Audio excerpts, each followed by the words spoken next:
Three, four, five. You're live. Hello and welcome to another day in the Milky Way.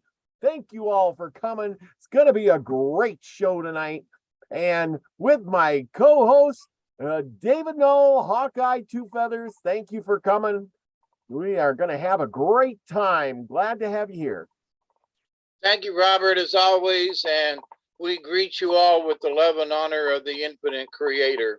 And we thank you all for showing up every time that you do. And we hope that you learn something. This is our 83rd installment of this. So thank you for your blessings and hopefully have a good morning, have a good evening. Here we are. Yep, absolutely. Want to send out a little of our regards to Isby family. You know, Isby, our one of our soul tribe members, passed away last week, and want to say that we miss him, and my show on Saturday was all about him, and we had a little he was talking to us that night, I believe. I don't know if you got to catch that show or not. I sent you a text about hopefully coming on, but you didn't, so I thought maybe you'd say you knew. Oh, I was not. Yeah, I was having my own personal issues. Yeah. And I had out of towners show up unexpectedly. But anyway, yeah, I'm sorry I missed that. Well, I knew you knew Isby a little bit too, so Yeah, he's been here at the house a couple of times. Oh, really? Wow. Yeah. And and we had talked on the phone, I guess like 10 days before his passing. Yeah. And he had called me up and we were talking and he was telling me, I'm going to fight this and everything. And I got to say one thing, he never gave up. Yeah. He never gave up. I don't know if I can't say that I was one of the last people to speak to him, but as I remember it, I was one of the last people to speak to him. And when he called me here at the house, and I don't know, we talked for close to an hour.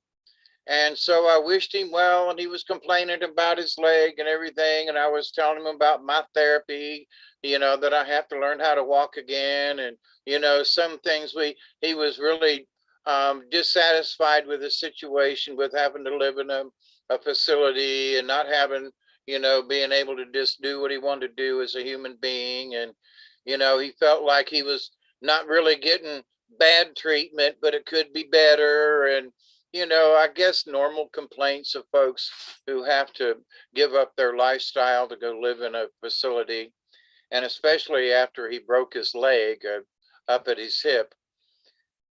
And so, I wished him well and told him a couple of things, that my therapist had taught me about walking and what he could do for his leg, and wished him well. And that was the last I heard from him. And so the last week, let's see, this is Tuesday, last Wednesday, I think it was when he passed. Yep.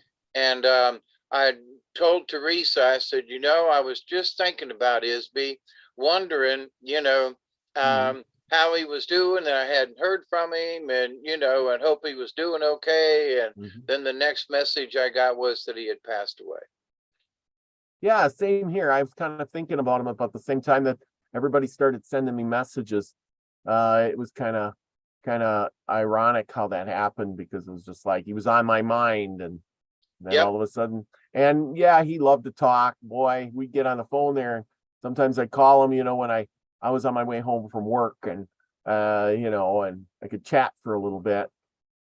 But he could ramble on for quite a while, I'll tell you that. And that's, one of the things that I did not realize that it kind of like set in is like somebody told me how many tumors he had or something.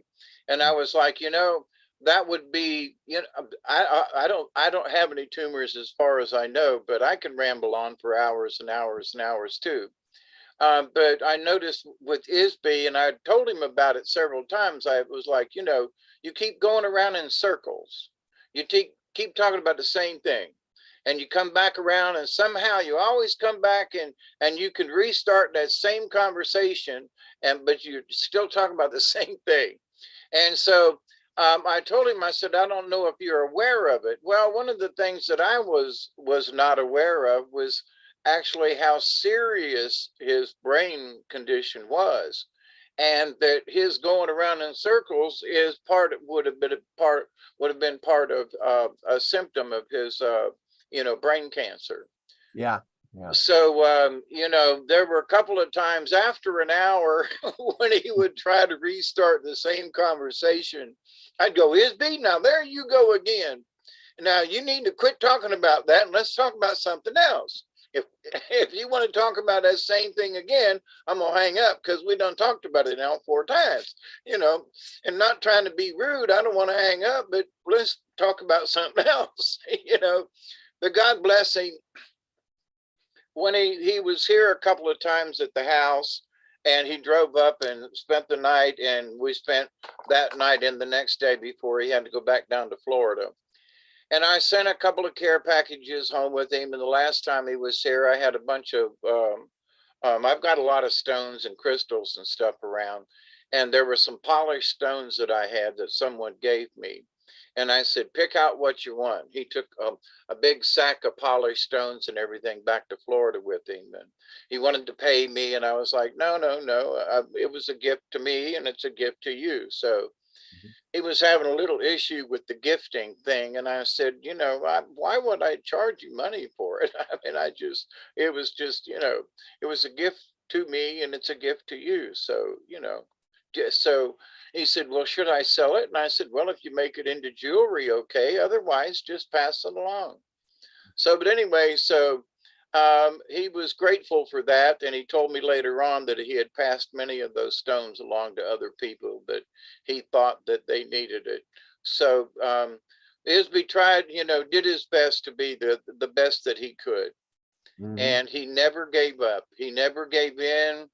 He bitched and complained, which I think all of us would, that, that their world had been taken away.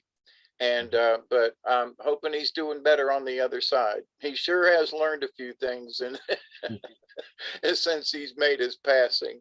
So Oh, yeah, yeah. You know what I always liked is he was always there. Love you, brother. Oh man, you're so great. Peace and love to, and he just go love to everybody. Just favorite all you. I just love. He always was always grateful to everybody and always said good things. There yep, was never. I mean, he always wanted that prosperity, and he was always looking forward to that 1099 or 1087 or whatever the heck it was, that thing where he could cash in on that tax thing or whatever, as your forget what it's called. But anyway, he was always working on that, wanted to share his findings with everybody, and so forth and so on. And he really put a lot of effort into that, but it was a patient thing. You had to wait for it. I can see it now. 2-3 years from now, they'll be saying, hey, where is that guy? We finally got your paperwork process. yep, yep, probably. They'll Yeah. send the check to an address that is now defunct or something. But anyway, yep. I know one thing. He was he had always talked to me about, wouldn't it be nice to get everybody together? And it's like, my mobility right now is limited. Yeah. Somebody can come get me and I'll go, but Mhm. I can't drive at the moment because of my vehicle, and I can't work on my vehicle because of my back condition. So my mobility is limited right now. But he talked about how he wanted to come up here and go kayaking with me, and we were going to plan for this fall. Mhm. Um, and how he wanted to, get some type of vehicle so that he could just go around and visit everybody. Yeah. And how important it was for him that he just wanted to travel around and just go meet folks and visit everybody. And I always commended him on that, because I would love to be able to, travel around and do the same thing, but at the moment I'm not able. But it was his dream to go meet everybody and sit down and have a cup of coffee and share and whatever. And so I'm hoping that those folks that he spoke with more personally versus just talked in the chat, not that that didn't matter, but I mean that they that Isby visited them in his own way. Yeah. And that's true. I mean, I know like he told me the same thing. He wanted to get a motor home or something, and Yeah, then he realized he ain't gotta quite afford that. Then he's like, well, I he had this van, a little Honda van, and he's like, yeah, I'll just stay in that. I'm gonna get rid of everything. I'll pack up and I'm gonna go and I'm gonna just travel and meet everybody, and I'll come up by you, brother. I'll come see you. I'm like, yeah, come on, I'll take some time and visit with you. You're always welcome here. And you're right. He just wanted to visit.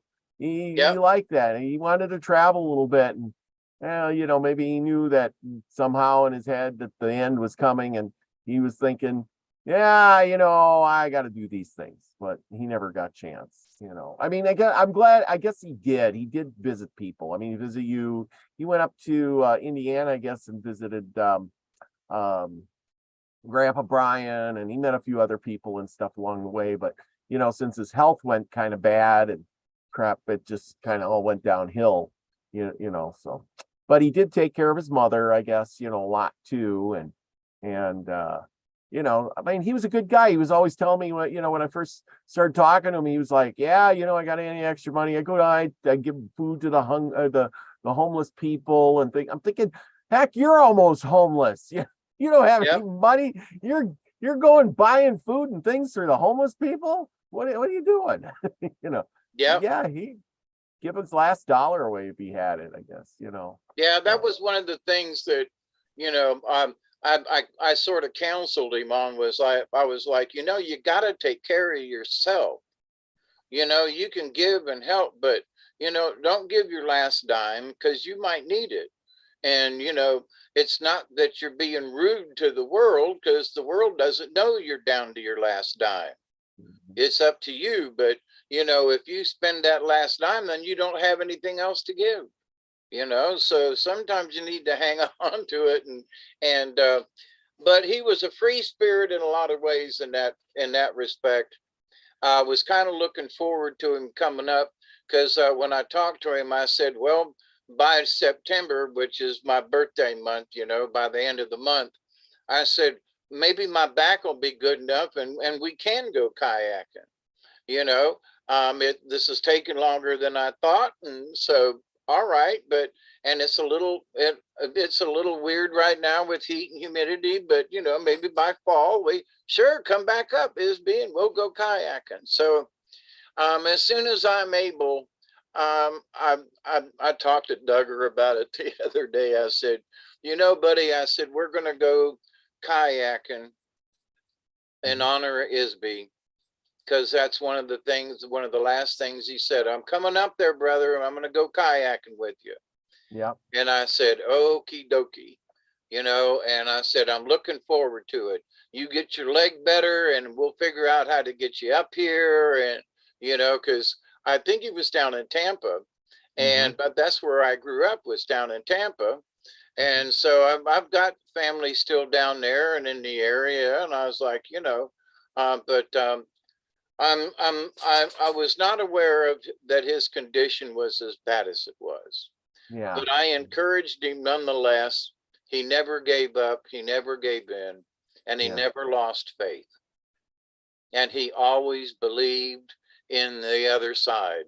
He might not have understood it, but I bet you he's learned a lesson or two right now. So there's some things that are probably a whole lot more clearer because of some of the conversations we had. I kept telling him, I said, the other side is a whole lot more simple than people try to make it. And I said, just relax. When your time comes, you'll know. And so, well, he knows now. Oh yeah. Well, so then, so on Saturday night we had the show in honor of Isby, and towards the last part of the show, after we played a bunch of clips and stuff like that, you'll have to go back and watch it. It was kind of odd. So I get there, and I had what, 6 people on at the time, 5 or 6 people, right? And we're on StreamYard. So, we're going through another system, so this is not like we're going through YouTube or on YouTube or anything, I'm, you know, and there's 6 people connected. And you know as well as I do, we've done these things so many times that if you have problems or I have problems, it doesn't affect the stream, right? Right. Usually. Well, yeah, but I mean, it'll stay connected to YouTube, right? Right. And if my screen blanks out or something happens to me or something happens to you, I stay visible, right? And now I got 5 or 6 people on the StreamYard, right? So each one has an individual connection. And I go to say, I said, Nina, and this is coming out of my head, and I said something about where it, you know, so can you tell me what Isby's doing right now? You're more connected than everybody else, you know, you and Lucky, you know, why don't you tell us where, you know, where Isby is? Well, just as I said that, my audio cut out. And I could hear everybody saying, are you on mute? You know, what's Isby doing? Did he make it to the other side? You know what I'm saying? And my audio's gone. And I'm thinking, my audio, so I could hear everybody saying my audio. And then I look up at the screen and simultaneously everybody else's screen goes blank. Every single one of them. So 5 or 6 connections all go down at the same exact time. Even though we're all connected to YouTube, and even though we were, so even though everybody lost, you know, so not everybody, so everybody's voice cut out, everybody's picture cut out, and instead of freezing, usually the screen freezes up, but they all went black, just like that. And then just like that, they all came back on. And I thought, well, that's Isby giving us the sign. It was the oddest thing, especially right when I asked that question. So I thought that was him talking to us. He, you know, he loved being on the show. And and we were talking about how you know, the spirit when it leaves the body, it will stick around you know, for, you know, multiple days to, you know, till things simmer down, friends, go places. Until business is done. Yes, until business is done. Until business is done. That's a good way to put it. Yeah. Some folks are around a lot longer, and some folks are, you know, they're out of here. And I tell you what, after that, you know, I mean, I feel for sure that Isby was there that night, and I swear that was his sign to us that he was there, because you know, everybody had great video, nobody was losing connection, you know, I mean, it was all good. You can go back and watch the video, and I look up and everybody is just going black, just boom, boom, boom, just like that. And I thought, well, what's the chance? And then we all came back and it never happened again. Yep. Like, wow. But anyway, that's the Isby story, and I'll never forget that one. I swear, it was like I almost could feel that he was here trying to tell me something. And that was his way of doing it. Yeah. Well, so you know, anytime you go to a clairvoyant, type something, the lights will flicker, and you know, I've got my crystal ball over here. Yeah. But yeah, the last couple of days there have been but it was interesting that the morning of, or the day of, that when they let me know that he had passed, I was just thinking about him. I mean, I was trying to count back, how long ago was it that I had the thought, and you know, like, you know, come up, I was having that follow-up thought. Okay, brother, when we're going to go kayaking? You know, I'm still working on getting better. You know, come on, you know, how you doing? Send your prayers. And then, you know, it was a couple hours later that, you know, Teresa told me he'd passed away. So, Mhm. but anyway, it's all going to happen to us one day. That's Yep. one thing we can, when, well, you know. Yep. Yep. But I'm just grateful. If that was his sign, I'm grateful he gave it, because, you know, it just makes me say, well, you know, he's over there and he's a powerful being now. He's having fun.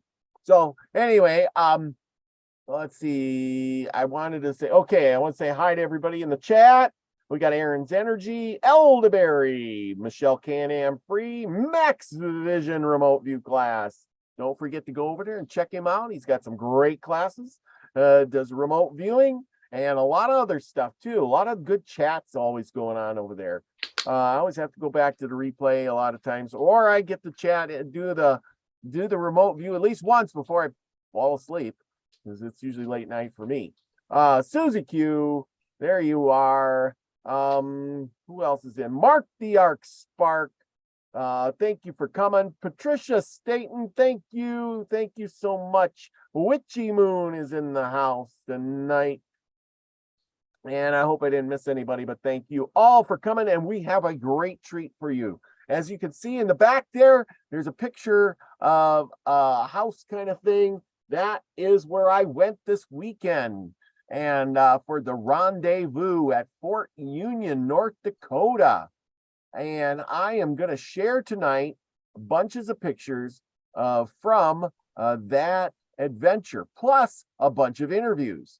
Now, I've been pretty busy since I did that, and I haven't got to edit all of these. So we're going to just watch the raw footage. We're going to see Indians, and we're going to see frontiersmen, and we're going to learn a few things from the voices right from, and we are going to discuss stuff. So David, just holler out when you see something and you want me to stop. Just let me know and we can discuss it. But some of this is pretty darn good. And we're going to start with this stuff. Some of it's short. Like I said, this is all the raw footage, and it was a great time. And I would have wanted to go back Saturday and check more of it out, but I had to go to work. So just as always, I didn't get to do all the things I want because I work way too much. So we're going to start sharing this. And I got another one downloading. I met this guy, and I'm hoping that we can get him on. His name was Michael Yellowhand. He's supposed to be on Facebook, but I can't find him just yet. So, you know, I don't know. I don't know. I'm always working on this stuff, but I did meet some different people there, things like that. Okay, I think I got everything set up. So here we go. Let's try this. Let me know if you can't hear it or something, or it's not coming in, but it should be kind of nice and clear. Here we go.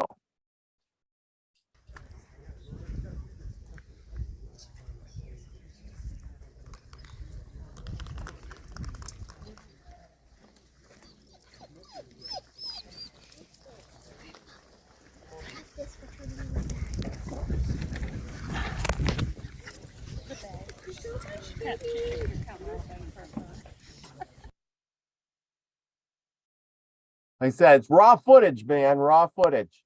That was the area of the fort. See, let's go to the next one. Okay. Some of these are long, and then I'll describe a little bit about it. But you can see by that one how big the fort was inside and how high the walls were, being a fort.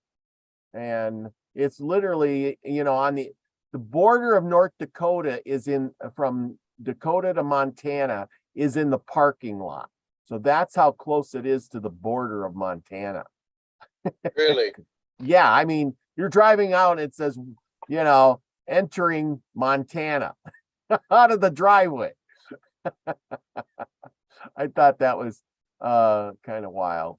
But here we go. Here's the next one.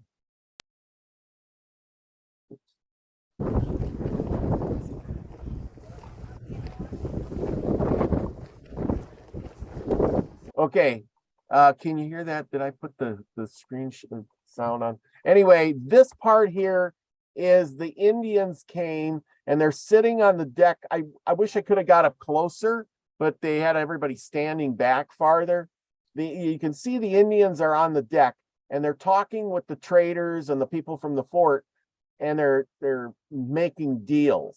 So you got the one Indian, sitting on a blanket there, and the white men, they're sitting in their chairs and they're talking with an interpreter to the Indians, making trade deals. This was a reenactment? Yes, this was a reenactment. Okay, all right. Okay, so I'm just giving you a little update. Right.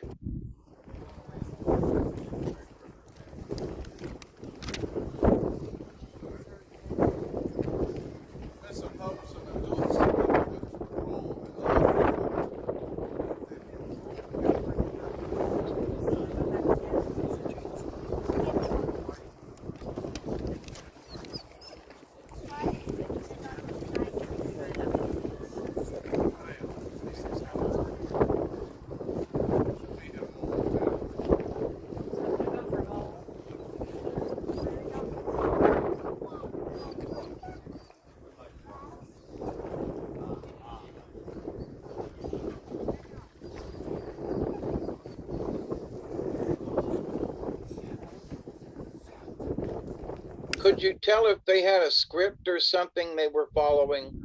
Yes, they had a script.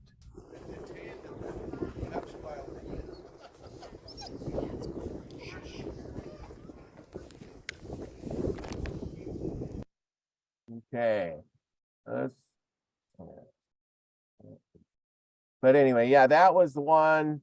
Like I said, all of this is kind of raw footage, because I haven't edited any of it. Let's see, we'll go to the next one here. Some of these are quick and some of them are not. So, like I said, here we go.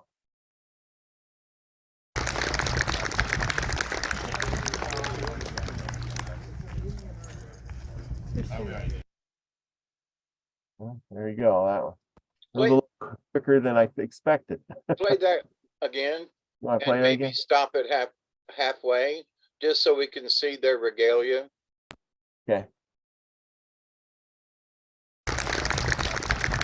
Okay. Go back just a little bit so we can. Oh, he's got buffalo horns on. Yes, yeah, they got. Now the guy, he explained later, and I got that on video somewhere, I think, where he's talking about all their stuff is authentic for the period for each tribe. He says this is all natural skins, and he went into this big long spiel about the dangles here, like these are the legs or whatever, and they'll skin them hides right, because that was their fashion. They would skin it right out to like the paw and the claws and stuff. And he says it takes a lot of time to do that. Then he was talking, this is all natural hides. I was looking at his medicine shield. Yep. On his back. Yep. This guy had a medicine shield. Yep. And he was a tall guy. Holy cow. He had to be 6'7". I tell you. And then he had this weird lance, the spear thing. You notice how it was all bent like? Yeah. Maybe I can get better of it. If you see it, see how it's bent? And he says, yeah, they had them like that. They were bent. It was a bow spear, I think he said it was. I could see that. Yeah, because people were asking what's up with that. And he was done up pretty nice. And he said all this stuff is for the period of time. He says as times changed, their decor changed. Like when the white man came, all these dangles eventually started going away because they wanted their clothes to look more like the white man. And the white man didn't have all the dangles. They had shirts, that just kind of cut off. So then the Indians started just making cutoffs. Many years ago, at the end of the 1900s, there was some woman a white woman who got all the Indians together and convinced them to do dances for the public. Yeah. And I can't remember this white woman, but she was like, the Indians talked about her and how influential she was. And they actually created some dances because she thought that they should look nicer and trimmed them up, like you say. That I wish I could remember this lady's name, but anyway, she was very influential, and it's like, oh, you can't have those dangles, and oh, things must look more, presentable, and you're going to be playing to the white people. They're going to come out to your powwows and they're going to come watch you dance. So you got to look professional here, Yeah. Yeah. See, now And, this guy, but there was a big thing back in the day to where she was responsible for the public dancing of the Native Americans, the white lady. Oh, yeah. This guy here, he had buffalo horns on. You see that? Yeah. And he's got this red color. And you're probably thinking, red? Where'd they get red? Well, this here, the guy explained, was red with this white trim, right? Yeah. Okay, so this was wool, from trading, and the wool was dyed red, right, from the white man's trading, and the white fringe was because they couldn't get they had to put the wool down, and they pinned it down, and it ended up with this white trim that wasn't dyed. It was just the part that didn't get dyed, but the Indians used it to make this colorful trim on their clothing. So I thought that was kind of interesting, neat. But maybe I got a spot in here where and you see all the fringe on their leggings. They all had moccasins on. They were all done up. He said they were all done up according to tradition. Yeah. So yeah, it looks like it. That's sort of my comment. That's why I want you to stop. Yeah, that looks very traditional. Okay, so let's see. I gotta get back to here. Let's go to the next one. Kudos for them getting it right. Yeah, now here's this guy. This guy that I'm going to share with you here, he was the boat guy, and he had a little spiel of his own. So we're going to go with that, and here we go. And listen to him. A lot of stuff else.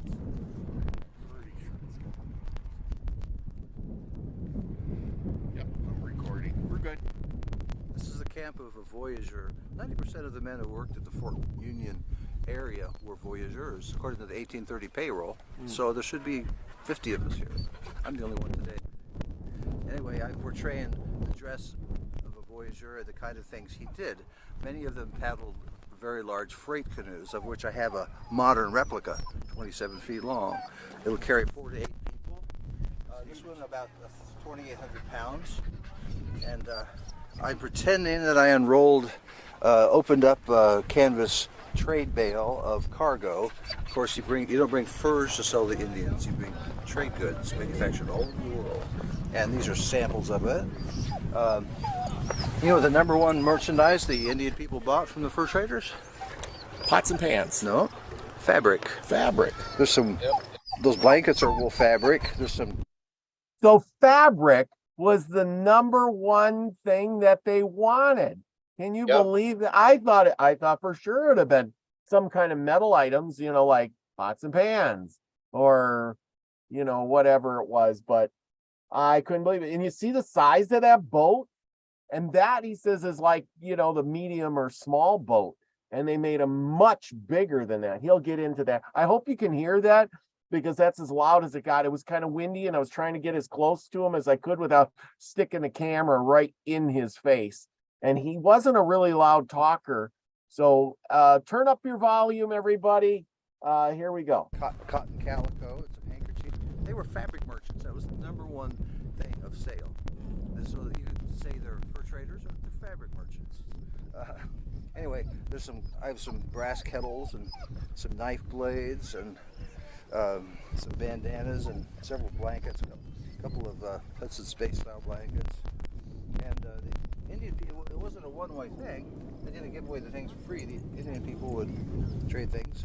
I bought this from someone else. It's to carry your tobacco in. It's deer skin, brain tan deer skin. But that other fringed bag is elk skin. You know what that conical device is there, don't you? No, I don't. You're not a hunter then, are you? No. Okay. Well, see, I can reach it. That's something to use when you're hungry. It's a moose call. You make the sound which mimics the cow moose, and if there was a bull moose on that hill 4 miles away, he would be here in a few minutes. And you don't go running around with a gun chasing the moose hoping they'll stand still. You wait for them to come to you.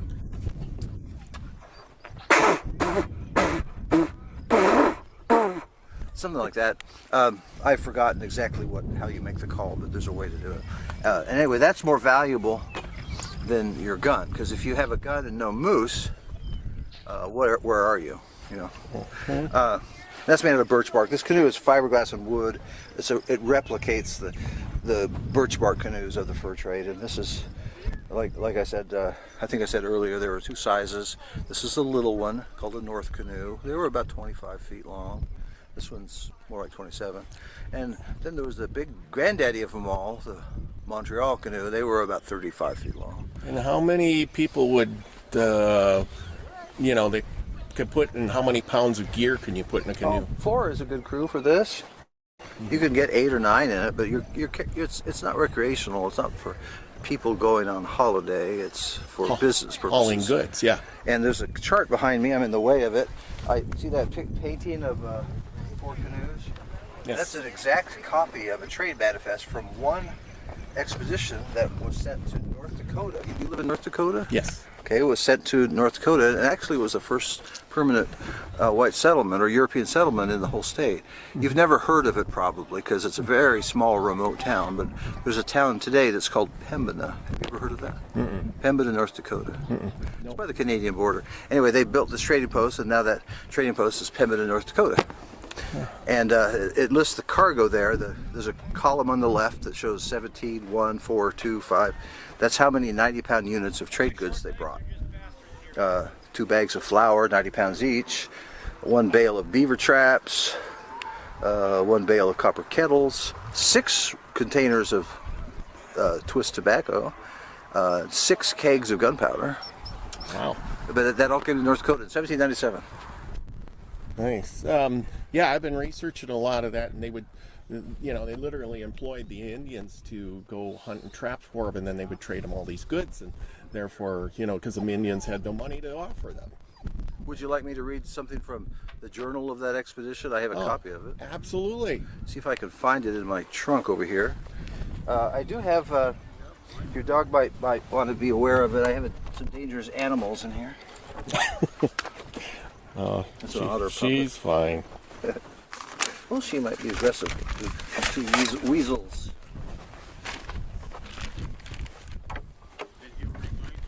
I carry this in a waterproof bag because it took me 5 years to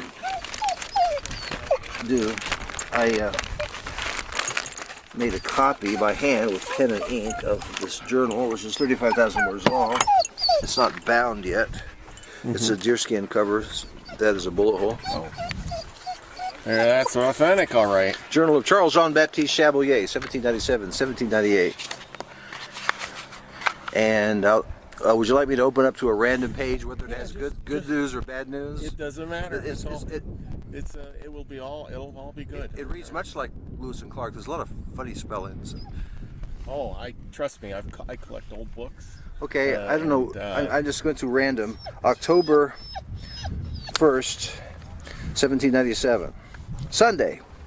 An Indian calls the Great Lodge arrived, brought 10 pieces dried meat, gave him a dram and 72 fathoms of tobacco, paid his provisions, 10 pints rum, and he set off. October 2. Monday. The above Indian returned with the corbeau. You know what corbeau means, don't you? You know? No, French. It's French for crow. Probably someone around here, right? He returned, the above Indian returned with the corbeau, and a de gavillon bouché, and son, gave them each 72 foot tobacco and a dram. They brought 39 pieces dried meat, 2 bladders grease, and 6 dépouillés, for which I paid them 50 pints mixed rum, and 1 buffalo, which they killed. 6 pints mixed rum. They set off, sent 4 men for the meat. Quack arrived, gave his 42-foot tobacco, to brought 3 raccoons, 12 ducks, and the meat of 1 cow. Paid him 10 pints mixed rum. Agreed with him to hunt all winter, and that I shall pay him 3 skins per animal, and advanced him on account 13 skin credit. Sundries, gave him a gun, 1 blanket, 2.75, 1 braguette, and a pair of leggings. Braguette. Explain. Don't know what that means. I have no idea. This journal is dragged through Ojibwa, Cree, French, and English. Mm-hmm. I noticed when the traders went, or whoever went, they would bring people along who could translate, and sometimes they brought 3 or 4 people along in order to translate from one native language into another native language, to translate into French, to translate into English for the guy who was leading the party. Yeah. Well, they employed translators here at Fort Union the whole 39 years probably. If you were a wood chopper who could translate Absaroka or Crow, you would get paid a lot more than just being a wood chopper. And there were a lot of people like that. You know, someone who was a tinsmith who could translate, a hunter who lived with his Assiniboine wife and could translate, etc., etc. If you were doing it for work to help with the trade ceremonies, you'd get paid more. It was a little rare. Not everyone could learn a new language. Yes. Yeah. I know I can. I've tried. It's hard. It's I hard to learn a language. I studied Spanish for 3 years, and I could only speak 30 words. I took know. French for 2 years too. I did Spanish 2 years, and I can count to 10 and maybe to 20 or 30, but after that I can say hello, and I can tell you my name in Spanish and a few other things, but if I listen real closely, I can catch a few other words here and there. Yeah, there's other people who can speak 5 languages and learn one in 2 months. My dad was one of them. He was fluent in Italian, German, Japanese, and English. Wow. And don't ask me how he got those in the U.S. Army. You never know. Yeah, exactly. We invaded all those countries. Yeah, exactly. But still, it's amazing how some people can pick up on that stuff real fast, and other people. Yeah, I think it's the same guys who can do math really easily. It's hard brain work. Absolutely. Do you have any questions about anything I'm wearing or my canoe or any of the trade goods? Nothing's for sale, so I'm the only merchant here who's not trying to shake you 2 gentlemen down. Hey, give me a 20. Give me a gold coin. I'm not that guy. No. I got lots of. Well, I probably got lots of questions. Paddles. Why are the paddles shaped the way they are? Oh, it's a traditional style. Those 2 there are they're all otter-tailed paddles except one. Okay. That's. Have you ever heard of the Ojibwa Nation? They have. It's one of those tribes that, as you know, has several different names. Yes. Usually, a white guy would go up to a new Indian tribe he wasn't familiar with and say, "What do you call yourselves?" And they always say the people. Mm-hmm. And Anishinaabe is the real tribal name, but they wind up calling them Ojibwa. But anyway, that's an Ojibwa hunting paddle, technically.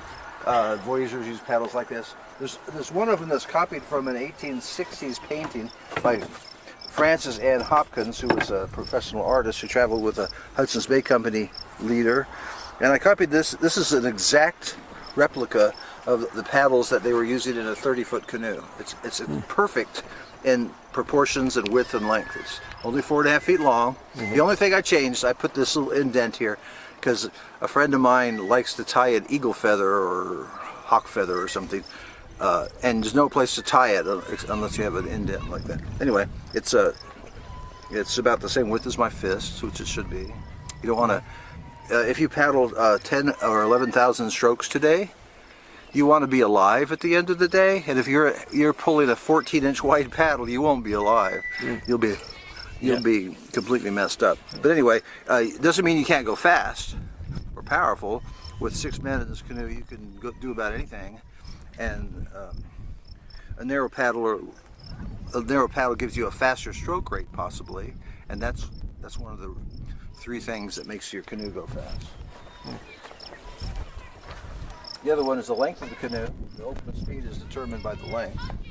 And another one is how perfectly the 6 paddlers paddle in unison. Well, nice. You've probably been here before. Have you seen this rendezvous before, sir? Yes, I have. Well, what do you think of that? Did you learn anything? Yeah, because I was going to ask about the paddles too.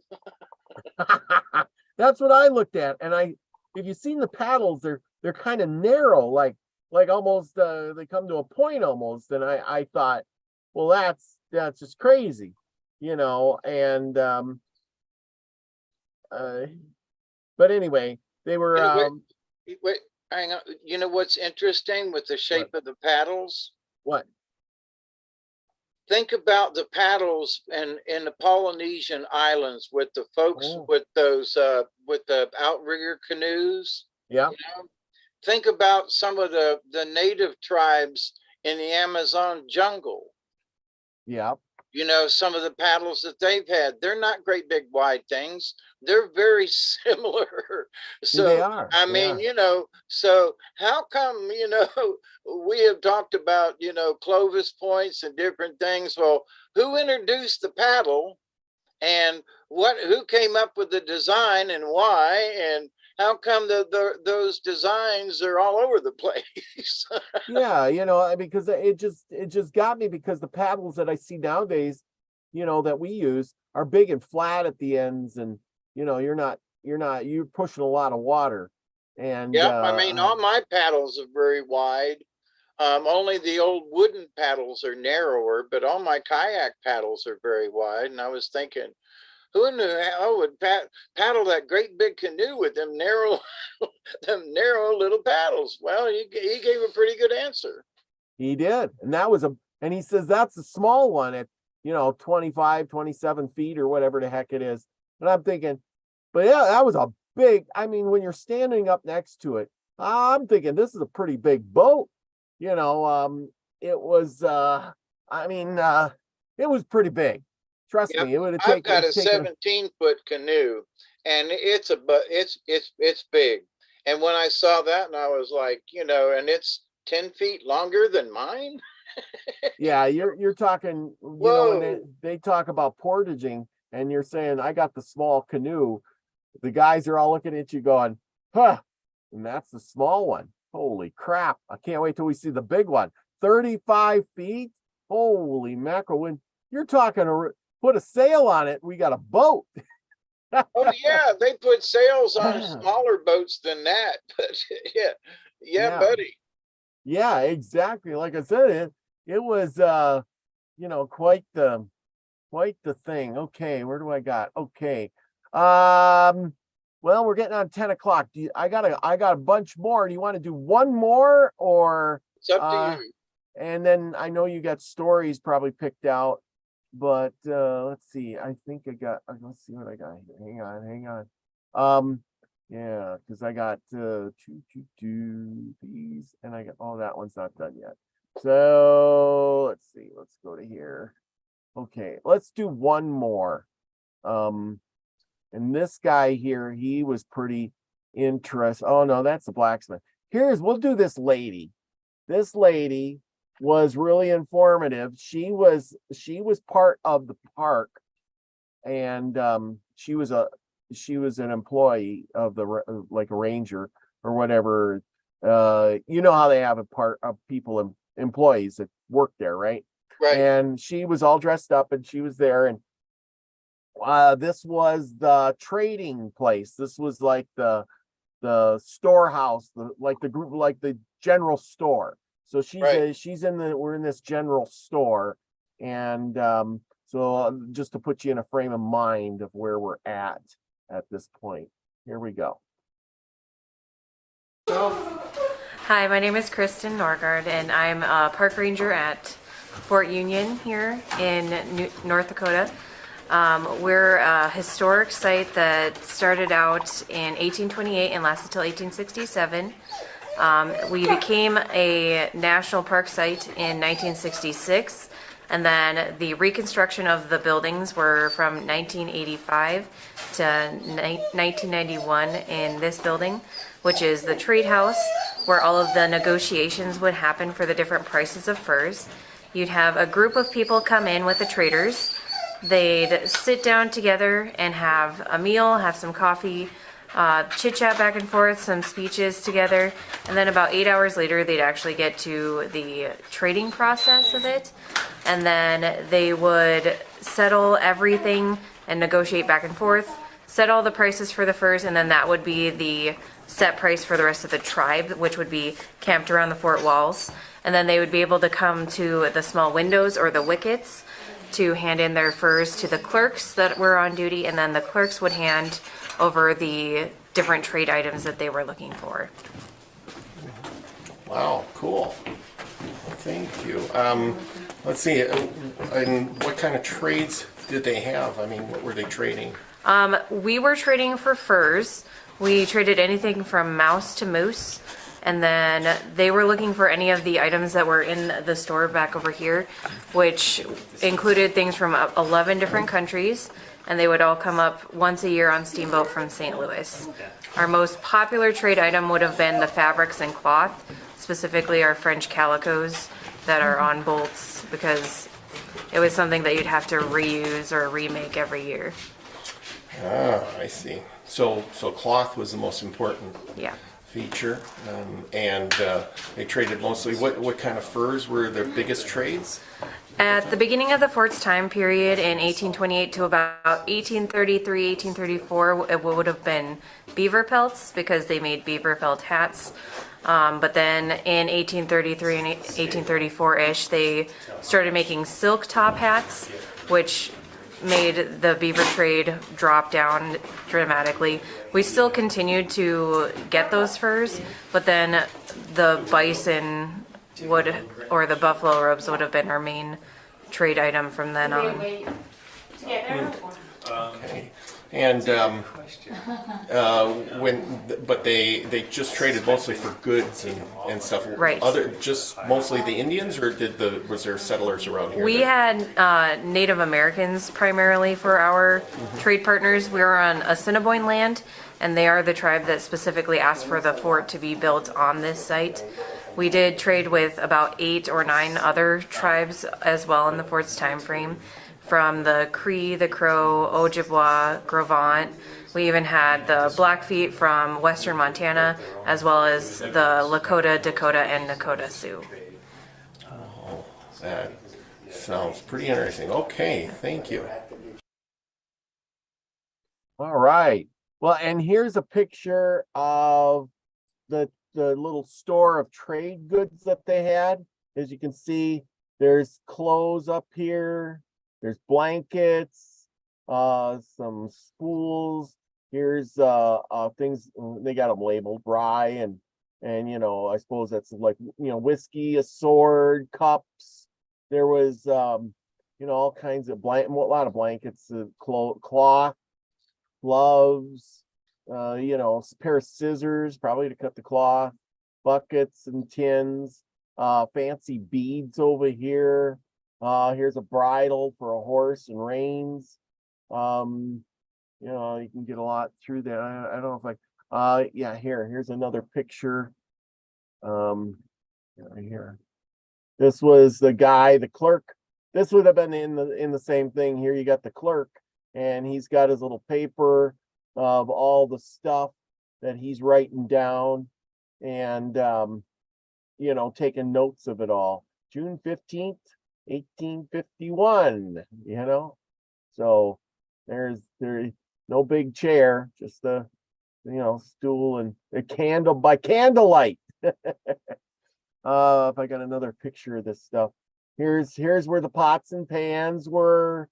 As you can see, here's some axes down here, knife blades, tomahawks here, bells. You know how we always talk about the bells. They tied bells and stuff. They had some traps over here. There's some brass goods, some I don't know what these things are, but like I said, pots, pans, Wait, knives. go back to that pointy thing. Which pointy thing? Straight up. Well, go back. No, I mean, go Right here? yeah, go straight up with your mouth cursor. Oh no, come back down. You see, there's two of them. Yeah, that thing right there. Yeah, I don't know what these are. I do. What are they? You put a candle in them. Oh, like a lantern. Yep, and it gives off light. See, if you zoom in a little bit, those should be holes. Yep, they look like holes. Yeah. Yeah, so you put a candle in there, and if you could knock it over, it wouldn't burn the house down. But it gave you Oh, enough light in the house, kind of thing, not necessarily for reading, but you put them in there. It was sort of like for decoration, but it was very practical. You didn't want to burn the tent down. absolutely. As you can see, there's beads, things like that. Metal coffee pot. That's pretty cool. I didn't know what those were. I looked at them and I thought, I don't know what they are. But knives, and you notice the knives they don't have handles on them. So I suppose you put your own handle on when you get it. Yeah, they would make their handles out of, antler. Yeah. They're a lot of popular knives are still made by antlers. Yeah. Here's some big axes down here. So anyway, I thought that was kind of cool. I got another picture. Oh, they had one of these. Now we seen these before. You know what that is, right? It's a basket of some kind. That's their boat. That's a buffalo hide stretched over one. That's a bull boat. Oh, Where it's stretched over this little cage, and then you could go floating and you see the paddle with it. yeah. So, and then you would float, I've seen some picture. We had them on here before where we talked about it, and you could go float out into the river or whatever with this little bull boat, and they stretched the buffalo hide around it and so forth and so on. Yeah. Let's see. Here's more of the inside of this place. You can see there's boxes of goods. I don't know what all these, big pots, Indian things. I don't know, decorations, I guess. Here's one of those candle things. A shield over here. Where am I on this pictures thing? Now, see, the Indian things like the spear and stuff leaning up against the wall, that would not be for the Indians. No. I mean, I know. I took pictures. I'm sure. Oh, you got some hides here and stuff. This is one. I suppose this is a thing to stretch the hide. I mean, that. No, that's actually a primitive drum. Oh, you think so? Okay. Yeah, the way it's stretched, somebody tried to make a drum. Ah. It looks like it to me. Okay. And then this is the inside of the place. Of course, they got a big fireplace here, so you could stay warm. Like the lady said, you'd come and have food and coffee. The chief would, and discuss your price. And then after 8 hours of discussing, you finally get a price, and then all your tribe gets to, trade and so forth and so on. So, one of the first things they do, is they become friends. Yeah. They have a meal, they eat together, they sup together, they have conversation. Maybe it's been a year or 6 months since they've seen someone. How's your family? How's the tribe? So they're eating and having conversation, and to get to want to know one another and be comfortable, versus walk into a room with someone you barely know and to try to make deals that are you and your tribe's going to last you. You know what I mean? Yeah. So I find that very intriguing, and I wish we would do that sort of thing these days. But when I was hanging around with some of the corporate businesses, there is usually some kind of dinner or lunch involved. Yes. If there's some kind of business meeting or something, that, you know, okay, we're all going to lunch, or we're all going to go do, or there's some kind of meal involved, which after, you know, you discussing this and the fact that they'd all get together and eat before they just, you know, discuss business, you know, that's still in a way, in corporate business, you know, they'll take their folks out to dinner, or they're wine and dine them, or whatever it is. So I just find that interesting. Yeah. Absolutely. Yeah. Because, you know, I mean, some of that tradition kind of holds out. We don't know why we do it, but we do. Duggar agrees. Like I said, this was a very interesting place, you know, to go see and check out, and you just get to walk around, you know, to check everything. And some cool pictures on the walls, you know, paintings of the people. And look at the water stains in the corners from where the roof is leaked. Oh yeah, yeah. This is a pretty primitive place, that's for sure. You know, wasn't all decorated back in the day. It was Nope. all about, you know. They were just whitewashed walls. And there you go. There's your flag. Like, I never seen a flag like that, you know. You got Me neither. It's really long, ain't it? yeah, I mean, comparatively speaking. Yeah, exactly.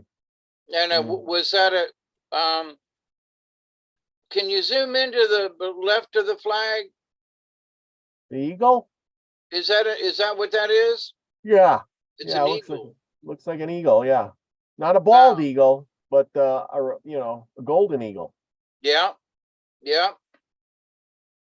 So instead of putting stars in there, oh, and speaking of stars, I saw a Western the other day, and it was back, you know, it was late 50s, early 60s.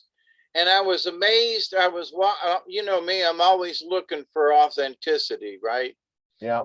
And so everything, I was like, man, the Indians are clothed right. You know, they've got the right kind of costumes. Whoever did it did a really good job.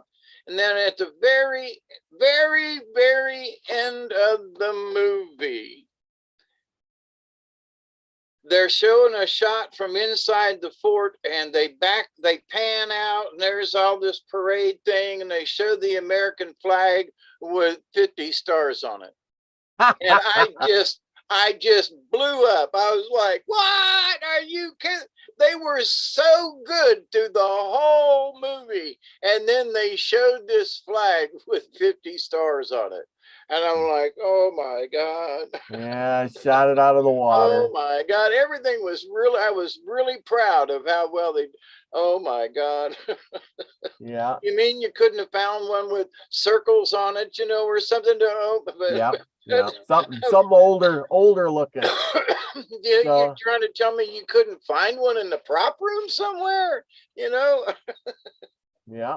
I mean, this was a big movie production with big stars in it, and whoever did that faux pas, or they did it on purpose. Whoever did that shot said, just stick a flag up there. Yep. Nobody will ever notice. And they probably wouldn't have, you know, unless you're, you know, and back in the day, I would not have realized it. But, you know, there weren't 50 stars on the flag back in 1887. This is true. This is true. So anyway. Oh yeah. So anyway, getting back to this here, you can see in this picture, the flag hanging in the picture, just like it is in the clerk's office here. And then here's the Indians standing around, and you got the guys sitting in their chairs, the pictures on the wall, and the Indian giving a speech. It says, the Cree chief Lee Tao Pickett, sketched by Rudolph Frederick Kreutz, born 1880 and Bern something, painted this view of the meeting between Cree chief Lee Tao Piquet, I guess, something. Anyway, I'll read this thing. Occasionally, the clerk's office acted as a meeting place between the Burgoyne and important American Indian leaders. Rudolph Frederick Kurtz, a Fort Union clerk, sketched one such meeting between Burgoyce, Edward Deegan, and Cree Chief Lee Tout Pique in October of 1851. Lee Tout Pique is pictured standing in the center with his arms stretched, while Burgoyce Edward Deegan remains seated in his armchair.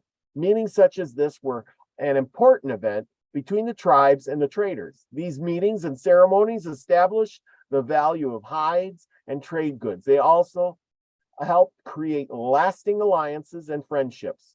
Gifts were exchanged and news was shared over a fine meal. Coffee and tobacco, the topic of trade prices, would not actually be discussed until all this was completed first, often taking several hours.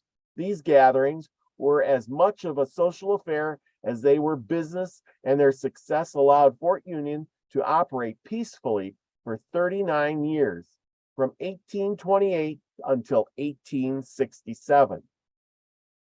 Kurt's depictions of Fort Union life gives us a window into the past, and his numerous sketches of the fort itself were instrumental in its reproduction.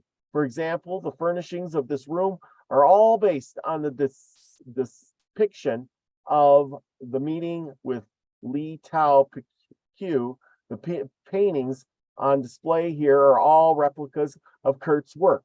The stately man on the east wall is Edwin Denig himself. Kurtz recalls in his journal that Denig believed his portrait would be worthless unless the eyes follow a person who gaze upon it, no matter on which side the beholder stands. On the south wall is the portrait of Denig's dog, Natoda, who is also seen here in this sketch of the October meeting. And there's his dog. And I do have a picture of the dog in the thing. And this was his dog. So there you go. So that's But none of them playing poker, huh? none of them playing poker. I'm sorry.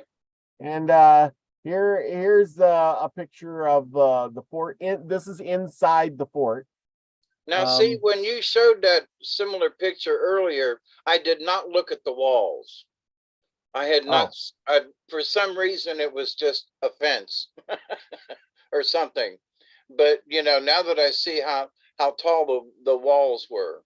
Yeah, they were pretty big. And there's these big things on the corners, every corner of the fort, too. Let's see. So when you're standing there at that picture, are you halfway across that parade ground? Yeah, I'm about halfway across here. I'll get So that if you turned around, it would be about the same distance to the wall. Yeah. Okay. No. I was pretty close to the wall. I'm trying to figure out where I was here, and I can show you a picture of it someplace. Just a second here. I think this video was probably the best for that because I scanned the whole area here. You see where right there where the big doors are, that building right there, that was, oh, hang on. I'm gonna go back. Okay. When I took that picture or that meeting house, oh, come on, you stupid video. Okay, stop. Okay.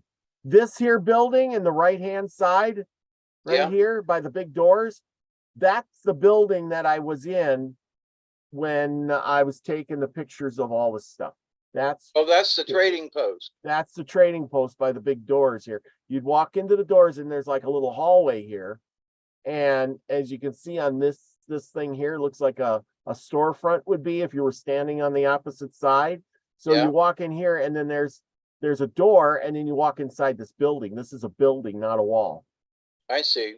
And so the trading post was actually on the outside of the walls. Yeah, the face of the trading post, yes. Okay. And then, so you got the trading post, and you notice for the roofing is grass. This is grass above it.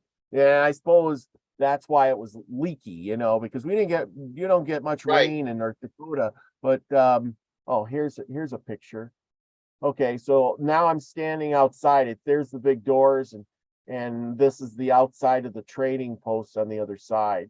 This is where I'm standing. This is the clerk's office right here. And then about halfway through this next door, this goes into the trading post area, and this is the clerk's office. Wish I would have got some better pictures of that, but I guess I didn't. Yeah. Well, I was just trying to think, how many people would have been inside the fort? How many soldiers? Did it ever say? Like- Not that I found. There's probably something somewhere about how many folks were stationed there. Yeah. Did they all live in that house? Was that the barracks as well? No, some of this over here, this other side was the barracks. Let's see. Here we go. There you can see. I knew I had a picture of it. So see how you come in, this is the outside, the other side is the outside. And you walk in, and then it's literally, here's the house, or the training post is right there. Right. So it's kind of on the outside and kind of in the inside.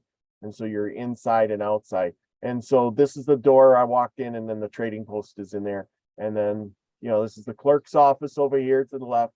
And then way over here is where the blacksmith guy is. And let's see. And there's one. And there we go. There you can get it. And the blacksmith guy was over here making stuff. And then this guy over here is the guy who had the hides and stuff. We'll get to him, maybe not today, but sometime. Let's see. I got this guy here. I don't know if this will play. It scrapes that forward. This port is called the This guy here was really interesting. You know, I don't know if we want to listen to this, the whole thing, because it's quite a long time. It's 12 minutes. But he was really interesting, and we're going to get to you telling our story of the week, you know. But I'll just play a little bit here, and then we'll play this more next week and finish up. I got several more videos. port on a bit. You know, most people, they don't even use a curve bit. Most, you know, a lot of people do, but most people use a snap up, and it's easier on the port. But today, the curve, the port, it's called this thing here, this top part, is only like a 1/2 inch, 3/4 inch. This is almost 3 inches. The taller it is, the harder it is on the horse. Because that's scraping on the roof of the horse's mouth as you pull on those bits, that reins like that. And these are digging like into its tongue like that. But the Indians, just like the Spanish that you know made these and stuff, you know, you rode with your legs a lot. You controlled your horse with your legs a lot, and then you use the reins to back it up. And subtle little movements. You don't have to like be yanking their head all over. You can do just the slightest little thing like this, and a good horse, you know, will respond to that really well. So. And then these silver-mounted headstalls, also they became, because you look at this, the Indians didn't have anything like this. They love this stuff. And so they started copying what the Navajo were making. And so in the 1850s, German silver was finally invented. And it's an alloy, it has no real silver in it. So it still looks like silver, but it was a lot cheaper to make. And you could come places like this and get 12 by 12 inch sheets of it. And they'd go back and cold chisel out. They'd buy chisels here, hacksaws, bits, you know, files, and you go through the inventories of these old forts, and they'll have thousands of files, like 20 different types. No kidding. So, and because they were trading the white people and they were trading to the Indians to work metal with. It was usually the older men, just like the older women did all the quill work and stuff, because it's time consuming and takes a skill, and they no longer can do this. They could when they were like 23, whatever. So the men were the same. When they started getting 50, 60, 70 years old, they were the ones that did all the metal work. They were the ones that made all the arrows. They made the bows. The stuff that takes a lot of time and patience to make is what those guys made. And then the young guys were more than happy to trade some buffalo tenderloin for a brand new bow. They didn't want to sit around talking to their buddies for hours, smoking a pipe, you know, making a bow. They wanted to go out and shoot that bow. So everybody was happy with that whole situation. This quiver here. Okay, well, we're gonna save some of that for later. I got one where they're riding the horses. Oh, here, speaking of horses, here we go.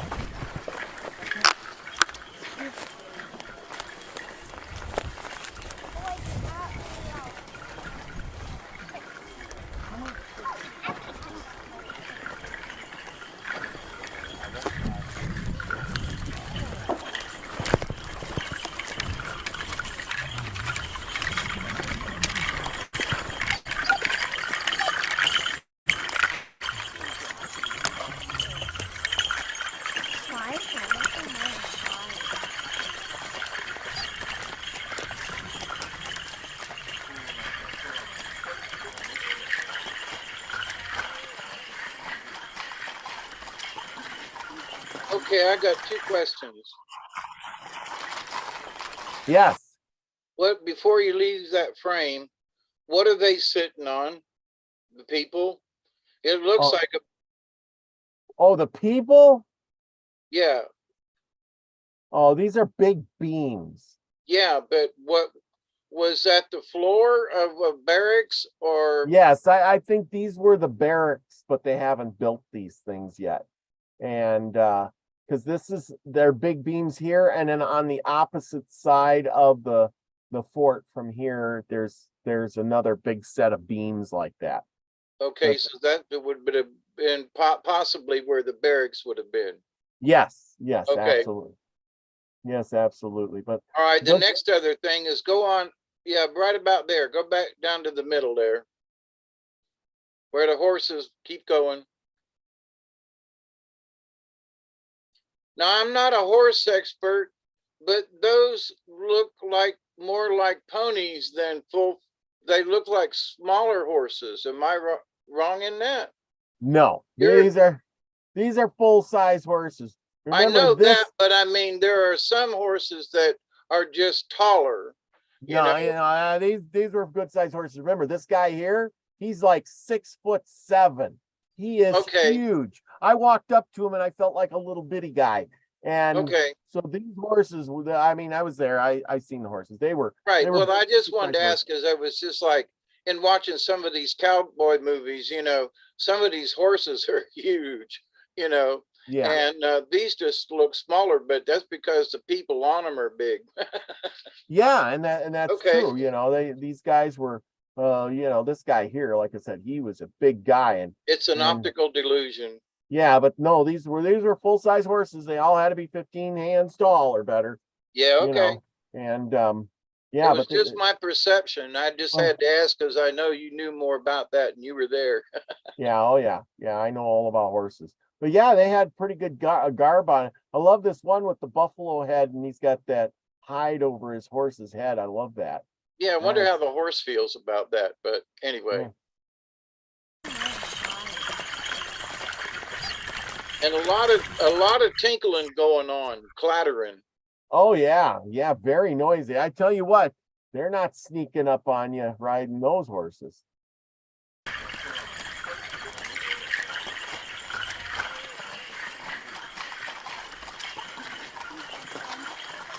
You know what? My question. Yeah. You know, horses in the wild don't have horseshoes. No, these guys had horseshoes, of course. I know, but I mean, but the white man came along, brought the horses, but he also brought the horseshoe. Yep. Okay, so with wild horses and Native Americans, they didn't have horseshoes. Nope. So, being a horse person that you are, what's the difference? So why did horseshoes become the, you know, you got to have them kind of thing? Well, first off, if different horses have different type of feet. Wild horses or whatever, you know, the Indian ponies or whatever they would have, are naturally out into the wilderness and thin themselves out. If you got weak feet, you're gonna die, you know. Whereas the white man had a horse and he says, I'm gonna ride over the rocks. I'll just put some metal horseshoes on and I'll ride over the rocks. Doesn't matter what my horse's feet condition is. And they're not going to wear out so fast. Whereas if you got a horse's hoof is just, you know, it's a hoof. It's like a fingernail. If you rub it on the rock too much, it's going to wear down and the horse's hoof is going to bleed. And then the next thing you know, you got a lame horse. Now, the Understood. But I mean, so horses know in the wild, then they know not to go running over the rocks a lot. Well, that and the fact that naturally wild horses, and I've trimmed a bunch of horses, and when you come across, you know, one of those BLM horses that somebody adopted or whatever, those feet on that horse were as hard as a rock. I mean, they were the hardest to trim because they were they interbred themselves and the ones with the strongest hooves survive. And, because, you need to run, you can't get lame because then you get eaten. Right. You know what I'm saying? So, Yep. and they had the hardest feet to trim because they were like rocks. So And- the wild horses have adapted Yes. to the terrain over Yes. the however many years. That's very interesting. Okay, Dope. Thank you. Well, that was- Yeah. that was good information right there. There you go. So that house then was for the commandant or whatever. That it wasn't there any barracks in it. No, yeah, that was the big office or the whatever, the commandant's house. Yeah, that was the main. I should have went in there and took some pictures, but I had the dog, so I didn't really get a chance Yeah. to get in there and check it all out. But they did have this cool teepee out front. I took some pictures there. I should, maybe one of these days I'll head up there and go check it all out. But it was a very cool place to go. I mean, I got a lot more. We're gonna have some more video next week. Probably. There's this lady. She was spinning wool. I got another guy here. He was setting up a tent. That's kind of cool. Probably some not the best video, but it was kind of cool to just see these guys try setting this stuff up. Like I said, the place was huge. There's a lot of stuff going on there. Well, and he's got real canvas there. Yes. And he's staking it out the way they would have, sure enough, in the old days with wooden stakes. And so, Yep. and that's a certain type of style that they use, like he's setting up. As far as easy, and it wasn't a place to sit for long hours. It was basically, to sleep in, or to get out of the weather, because folks were out tanning stuff. They were sitting by the fire. They were hunting. So that tent there was something you could set up in a couple of minutes, and was stable. Yeah, and it was pretty windy that day. You can see the flag in the background pretty flapping, and he was having a time setting it up. I think I got another one with him here. Well, so the tail end of that, the pointy end of what that other canvas should have been pointing towards the wind. Yeah. So it didn't blow and if the way I saw the flag, then he had it faced in the right direction. Yeah. Because otherwise the wind would have blown into that thing, and it would have been really hard to stake down. Yeah. It might have took him a few minutes to figure out which way he was going to put it, but I can tell by the way them flags is rolling. And if they did 5, Yeah, I got more lifted one finger to on this guy here. Let's see, what do we got here? I don't even know what half my pictures are. See how much the wind was blowing here? Yeah. You can see the wool. But that lady was really interesting. There was a guy doing pottery too. He was spinning, making clay pottery. I don't even know where that video is. It's here somewhere. I know I got it, but I don't know where it is. I gotta say that those teepees in the background, those are some fairly large. Those are pretty large teepees. Yes, they are quite the size, which amazed me too, because you're there and it's like, holy cow, that's a lot to lug around. No wonder why they had small teepees and then they went to bigger ones. Oh, where is this picture? Well, I've put up several sizes of teepee over the years, and have slept in one several times up in the mountains and at powwows and so forth as a demonstrator. And I can just tell by looking at it off in the distance, that's a big one. That's Yeah. a big one. They got them like 15-foot diameters, 20-foot diameters, and 25, 30-foot. That looks like a 25 or 30-foot diameter.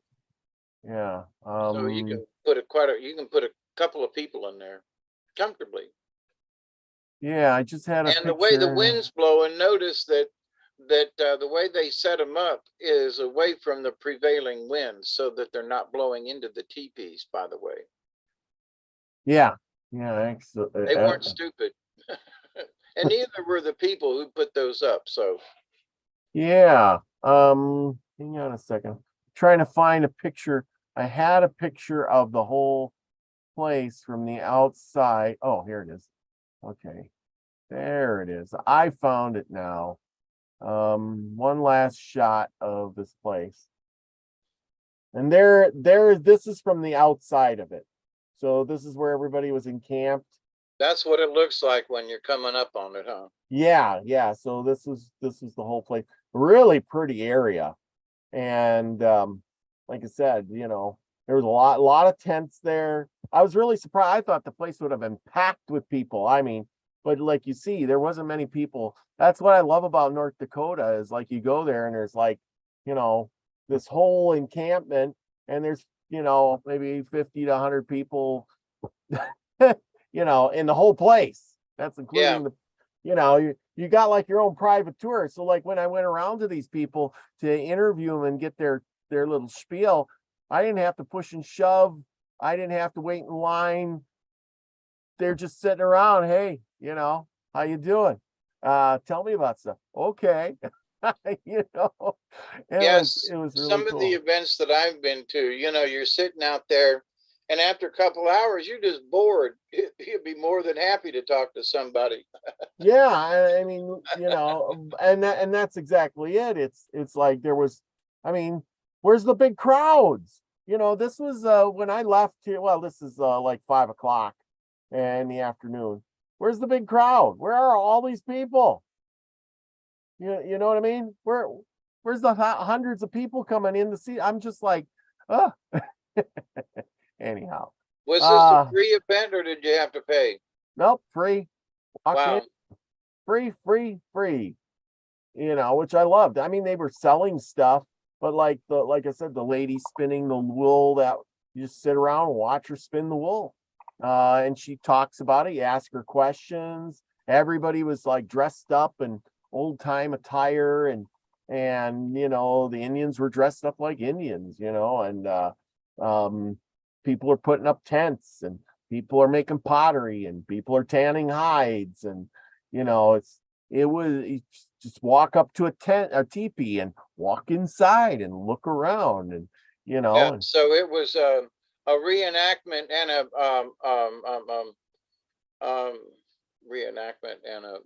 a display, I guess. That's not yeah, the word. absolutely. I mean, it's something where you can actually put hands on, or and there was people selling stuff too. So like you could have went there and bought a black powder gun. You could have walked in, and I bought some Indian blankets, those Navajo blankets. They were Yeah, only like $15 a piece.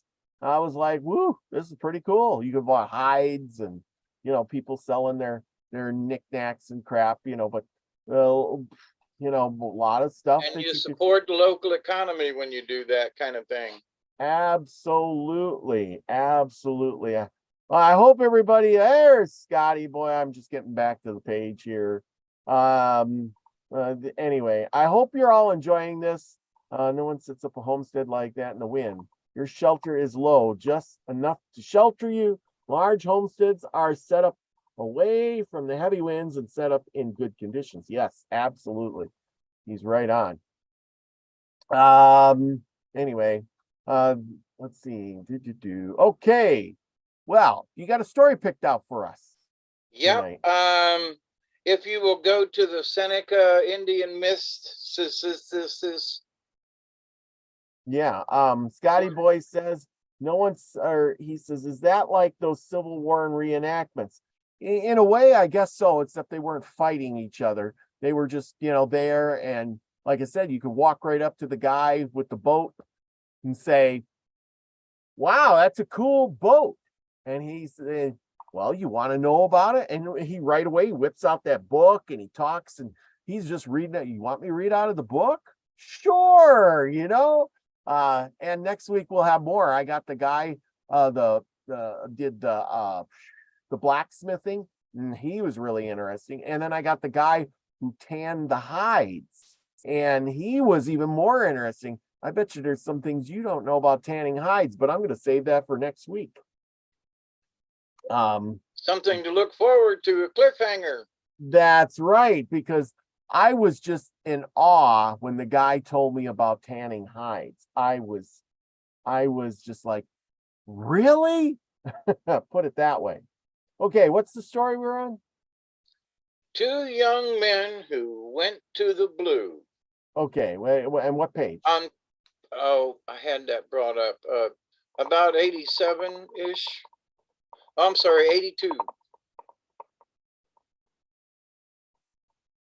Okay, sorry I didn't have it up this week for us.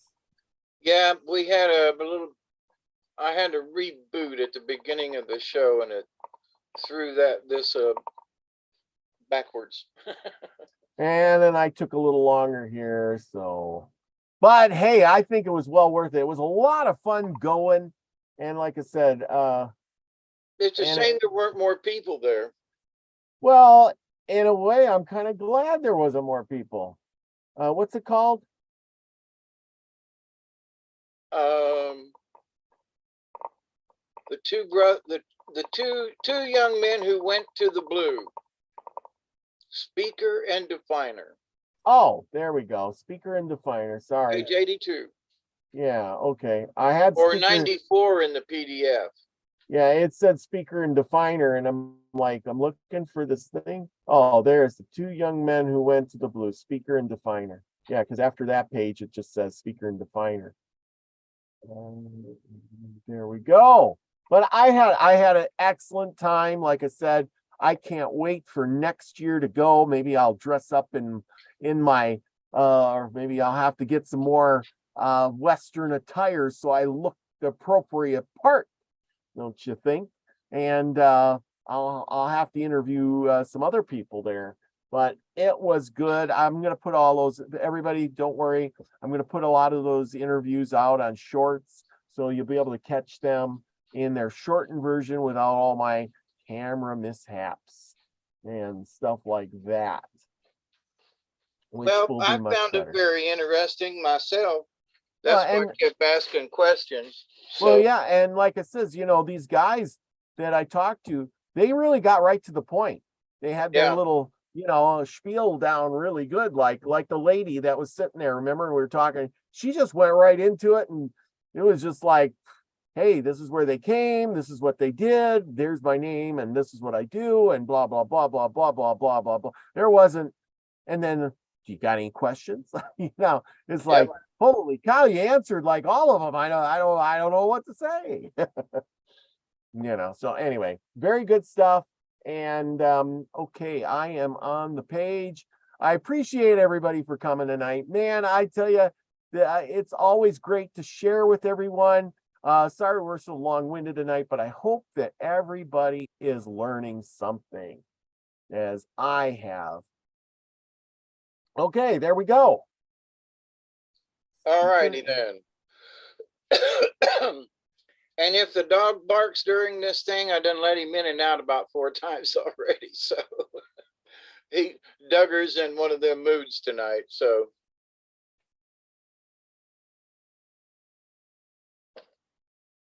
he ain't happy inside and he ain't happy outside. So hope y'all are doing well tonight. And this particular story is Ojibwe and 2 young men who went to the blue, Speaker and Definer. The characters are the Great Spirit, the Sun, the Speaker, the Definer, the Ancient of Bears, Husk False Faces, and Frost and Cold. So, and I'm not even going to try to pronounce them other names at the moment. So, until we get into the story, I've been practicing, but we'll see. Oh man, I lost my place. Doggone it.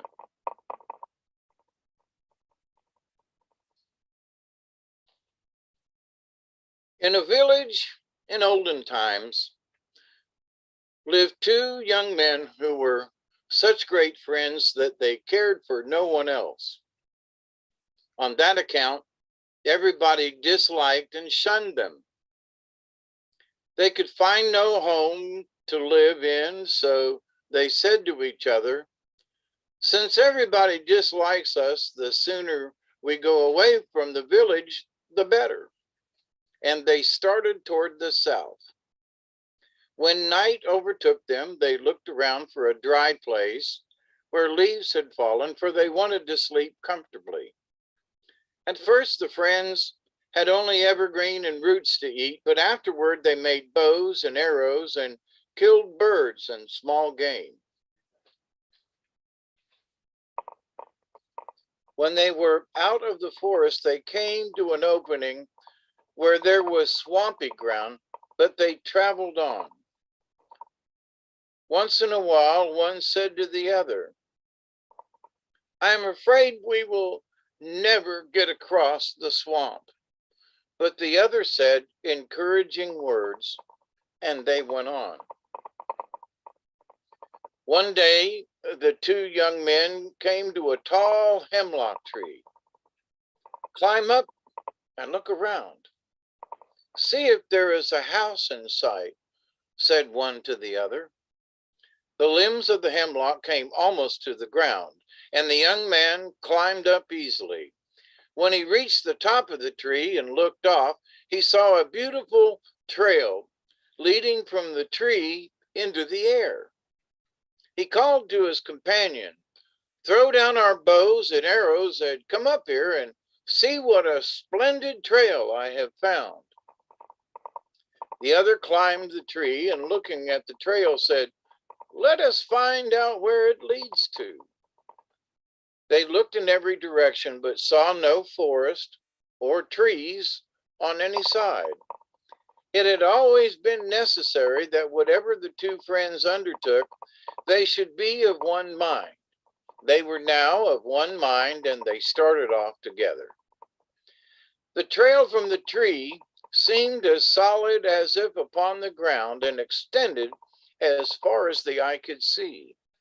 The young men traveled along the trail and never knew they were going up till they had reached another world.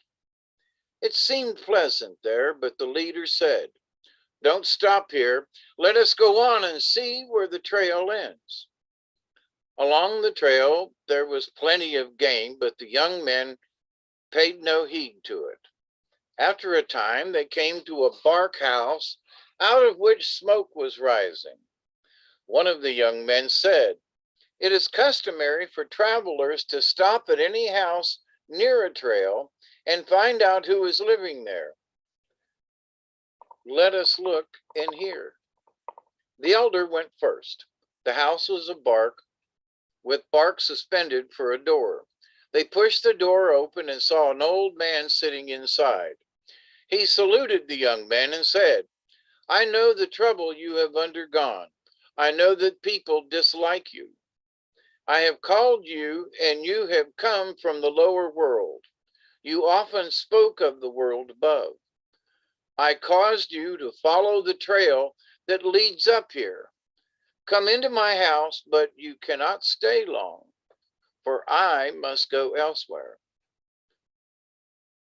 The man, who seemed to be about middle age, said, "People down in your world often speak of a brother whose home is in the blue. I am that brother. I am he who makes the light. Hawaii commands me, says I must give light to the world. This is my resting place, and I can stay here but a short time. I am always here at midday. I go under the earth and come out in the east. When you come to the next house, you must go in and speak to the woman who lives there," said the man as he started off towards the west.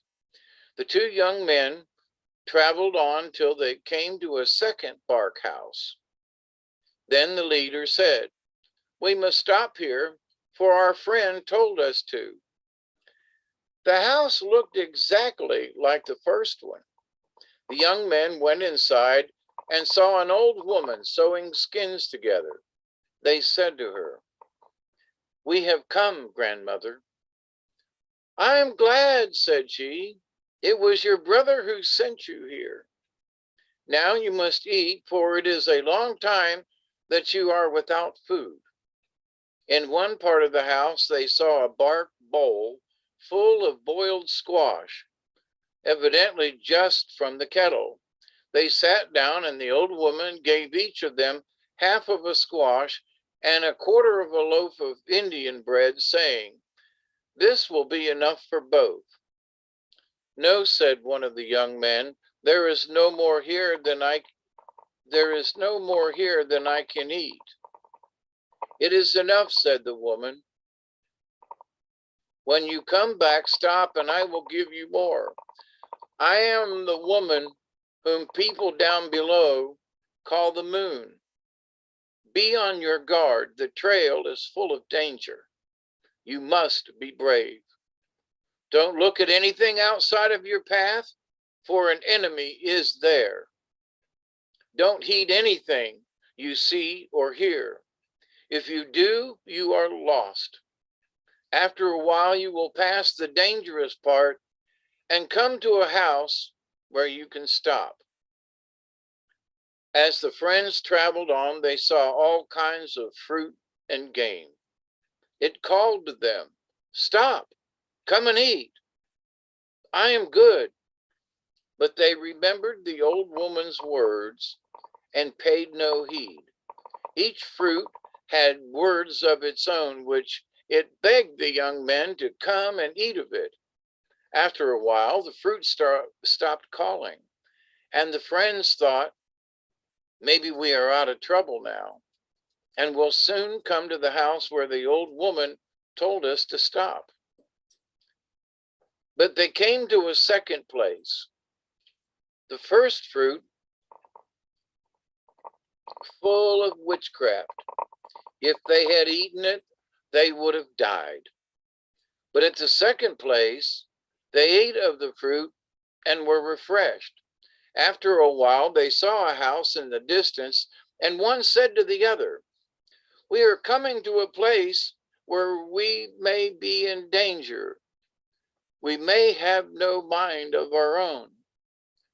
We wanted to come, and now that we are here, we must endure what we meet." They talked in this way till they came to the house. In the house, they found a man who called himself their uncle and said, "I am glad that your brother has sent you. You are going to a large assembly, but you cannot join it unless I change you." One of the young men was frightened. He said, "Why should we be changed? We are men. We have come thus far in our own form." "You have come here in your own form, but now you must be made ready to enter the assembly of this world." The other young man looked steadfastly at his uncle and was not frightened or discouraged. The old man went to another part of the house and brought out a long, wide strip of bark, set it up slanting, and said, "First that came shall be transformed first." And he called to the young man to come and lie on the bark. He did so. Then the old man asked, "Are you ready?" "I am ready." The uncle blew through his hands onto the young man's head, and bones and flesh separated and fell into two heaps. The other nephew looked on, saw how the uncle took every joint, separated the parts, wiped and put the bones aside, and he thought, "My luck is hard. I am alone here. My friend is gone." After the bones had been cleaned, the old man put them in place again, then saying, "Be ready," he blew through his hands to the skull of the skeleton. The force of the blowing sent the skeleton a long distance, but again it was a man. This was the way in which each man had to be purified. The second nephew did not want to be treated in the same manner. He did not go forward willingly, but when the uncle was ready, he gave the word, and the young man could not hold back. He lay on the bark and was treated as his friend had been treated, while the friend in his turn looked on. Because he had been unwilling, his body was more difficult to purify. The old man washed and wiped each bone. He took more uncleanliness from this nephew than from the first. After he had put the bones in place and said, "Be ready," he blew on the skull with such force that the skeleton shot off a long distance, but it became a beautiful young man. Then the old man said, "You are purified. Now I will try your power." They went outside and stood in the opening. A deer was feeding on the grass. The uncle said to one of the young men, "Catch that deer." To the deer he called out, "Be on your guard. My nephew is going to kill you." The deer sprang off, but had made only a few bounds when the young man was at its side. The uncle saw how he caught the deer, and knowing that he was fit for any race, he said, "You are ready now." Then he told the second nephew to catch the deer, calling out to the deer, "Be on your guard. My nephew is going to kill you." The deer sprang away, but the young man overtook it and brought it to the old man, who said, "You are also ready. You can go to the assembly and see what you can accomplish." The young men started. They had not gone far when they saw a man coming towards them. There was a little hollow ahead. They saw him go down into this hollow and come up, walking very fast. As the three men met, the stranger said, "You have come, brothers. Your elder brother wanted you to come. Now you must go with me to the great assembly. He who has charge of the assembly is the same who made the world from which you have come. As you could not go to the assembly alone, I have been sent to conduct you." The stranger turned, and the young men followed him at what seemed to them incredible speed. Soon they heard the noise as of a multitude of voices, and the sound grew louder and louder. The stranger said, "It is the sound of mirth, and it comes from the assembly." When they approached, there seemed to be an immense settlement, and the stranger said to one of the young men, "Your sister's house is off at the end, and your brothers are there too. You cannot go into their houses, for you did not die before you came here.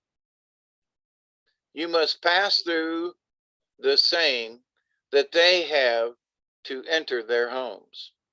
As the young men went along, they felt a great desire to go into the houses, but they knew they could not. As they walked, they inhaled the odor of beautiful flowers that grew along the path.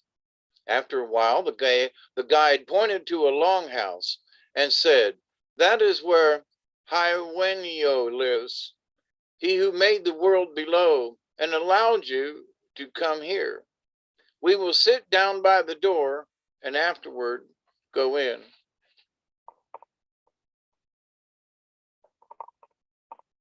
The longhouse was built with low walls and hung inside with green boughs that gave out a delightful odor.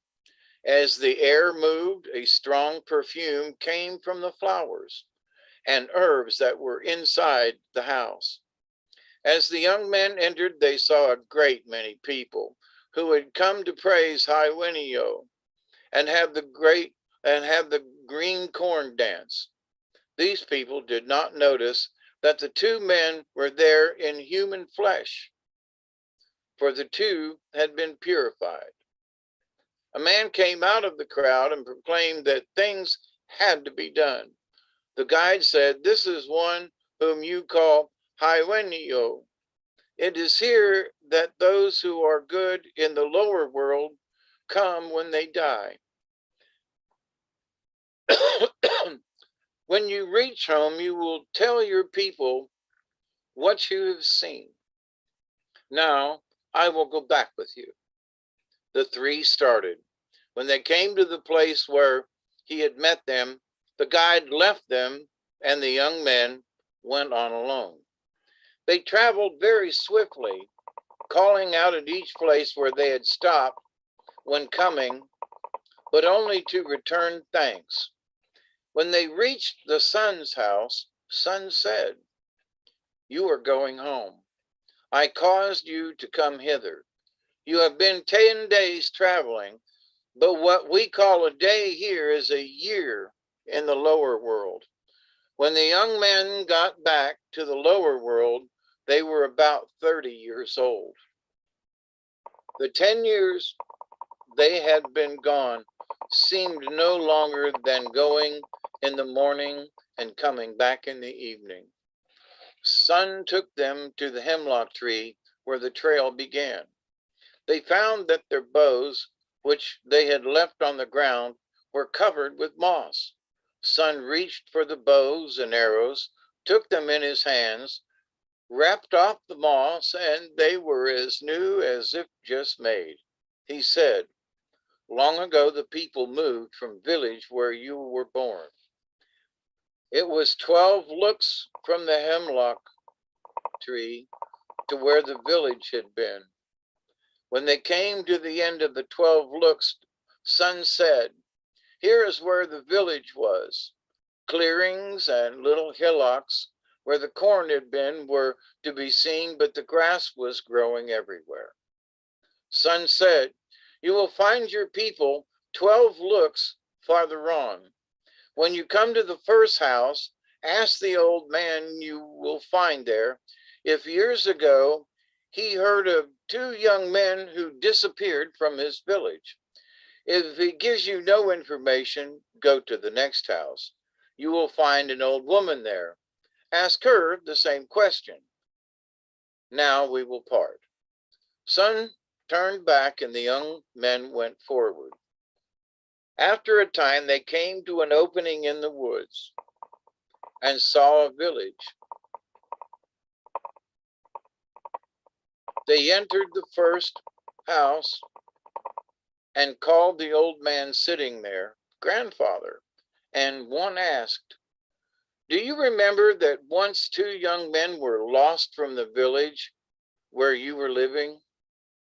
The old man held his head down as if thinking, then raised it and said, "Why do you ask the question? 2 young men did disappear. It was said that they were lost, but it was never known in what way." "How long ago did this happen?" "At the time they were lost, the village was forsaken. It was 10 years ago. The old chief told the young men that they must not stay any longer in that place. Their children or grandchildren might disappear in the same way the 2 friends had. But," said the old man, "there is a woman in the next house who can tell you more than I can." They went to the second house and said to the woman they found there, "How do you do, grandmother? Why did your people desert the old village?" "The 2 young men disappeared," replied the old woman. "The place was blamed for it. People thought it must be inhabited by some evil thing which took off their children. The young men thought that they had done as Sun instructed them to do, so they said, 'We are the 2 who were lost. We have returned.'" "Where have you been?" asked the old woman. "We cannot tell you alone, but let an assembly be called and we will speak of all we have seen. Notify the people that there will be dancing. Then they will come. There is nothing but mirth where we were. The old woman said, "It is the duty of the man who lives in that house yonder to notify the people of such gatherings. I will go and tell him." The old woman said, "It is your very well," said the young men. "The account of our journey is important. None of our people will ever see what we have seen and return to tell about it." The old woman told the messenger that two men had come to the village with important news, and a meeting of the people must be called.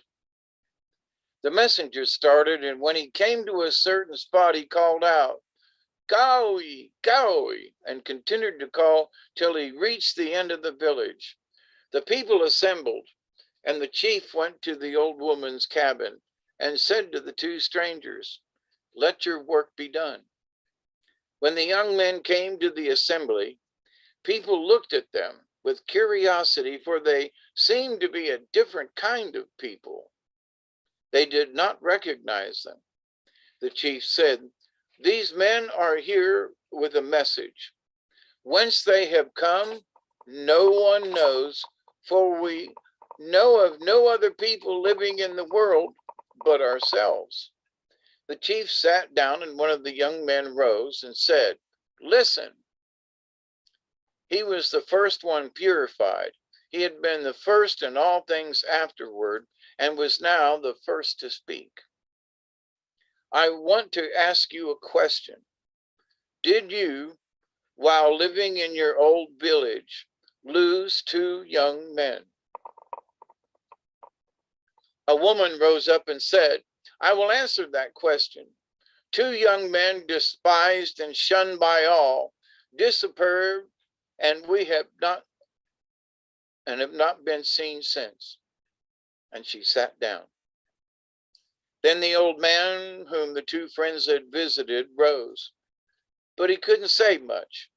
The last man purified stood up and said, "We are the two who disappeared. Nobody cared for us, and we were grieved.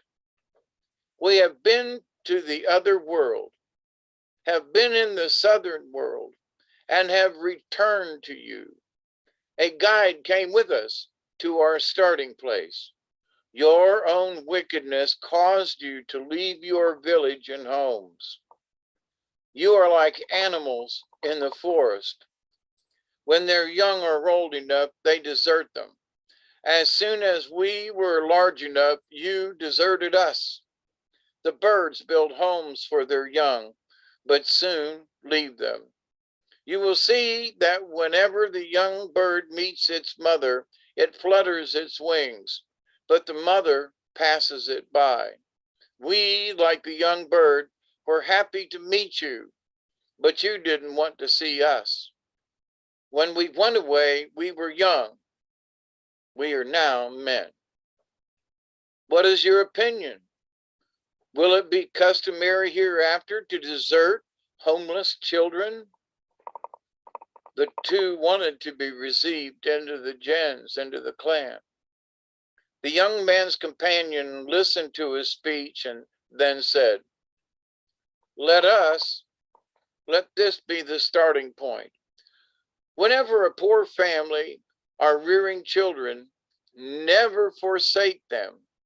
When parents die, care for their fatherless and motherless children." The two friends told how they had visited the longhouse in the blue and had seen Hawayenio, how they had been directed to describe to their people in the lower world all that they had seen. When they told the people they must learn the dance that Hawayenio wished them to know, the green corn dance. One of the young men sang the song he had heard in the world above. The other taught the people how to dance to the song. He said to them, "Let it be that whatever we saw done up there will be done here." The people adopted the rules laid down for them at this time, and their religion was formed. The friend who was last to be purified became Hadenthani, speaker. The first who became purified became Hanigodegatha, the definer, to explain the meaning of everything touching Haiwanyenio. After a time, the two young men said, "Let us continue our journey." They went on. They found many villages and spoke to the people. This is why the Indians are religious today. Those men were good in all things, and the people followed their example. They traveled till they had finished their work in the north. Then they said, "We have spoken peace to all the tribes of the north. Now we will return to our birthplace." After they had been at home a while, they said, "Let us travel south from the hemlock tree, and let our food be the game we kill." When they had traveled a few days, they camped and began to hunt, going in different directions in quest of the game. During one of those expeditions, the speaker saw a man dodging around the trees. As he approached, the dodger stopped and said, "Grandson, I'm glad to see you. I have been sent to tell you that you and others are in great danger. This is all I can say, but come with me to my chief. He will answer your questions." The speaker followed the stranger, for he wanted to find out where were really people living near. The two soon came to a high cliff, and the stranger said, "We live down there." Looking closely, the young man saw an almost invisible trail. They followed the trail to the bottom of the ravine and came to an opening in the rocks. When about to enter, the stranger said, "Leave your bow and arrows, as you do when you go into other houses." They went through the first opening and into a second. In the second was an old man and an old woman. The stranger said to them, "I have brought your grandson." "We have met many times," said the old man, "but you have never been able to know it. Now I have sent for you, for I want to tell you that you are in great danger. Your companion has gone far into the forest, and the Nagawahi Goa is on his trail. At midday tomorrow, the enemy will be at your camp. He is full of witchcraft, and if you do not act as I tell you, he will kill you and kill us. We have many times tried to destroy Nayagawahi Gawa, but he is so full of magic that we cannot kill him. Go back to your camp. Your friend is there now. Cut some basswood sticks and make them into mannequins. When the mannequins are finished, put them down in front of your brush house near the door and give each one a bow and arrow. When the Nagiwahi Gawa approaches, you will know it by the roar. Fell trees in the path and be ready with bow and arrows. Nagawahi Gawa's life is in his feet. When he raises a foot to cross the trees you have felled, you will see a white spot in the sole of the foot where his heart is. Hit it if you can, for there will only be a shot take effect." The young man went back to camp, cut down basswood trees, and with the aid of his friend made 2 mannequins. He obeyed the old man in everything. The old man, who lived among the rocks, was of the Gajiska, the husk false face people. The young man sat in their brush house till midday. When they heard the Nagiwahi Gawa roaring far off in the ravine, they grew weak. Ganjiskwa had told them to keep on the leeward of the Nagawahia, so he might not scent them on the leeward. They were frightened, but said, "We cannot run away. We would not escape. But our only chance is to stay here and kill the enemy. If he kills us, he will go to our village and destroy everybody." As the creature came in sight, it was furious. Whenever it came to a tree, it sprang at it and tore it to pieces. The smaller trees fell at its touch. Every time the creature roared, the young men lost their strength and were ready to drop to the ground. When the bear passed their hiding place and went towards the mannequins and raised his feet in crossing a tree, one of the men shot at the white spot. And when he was going over a second tree, the other man shot him through the other foot.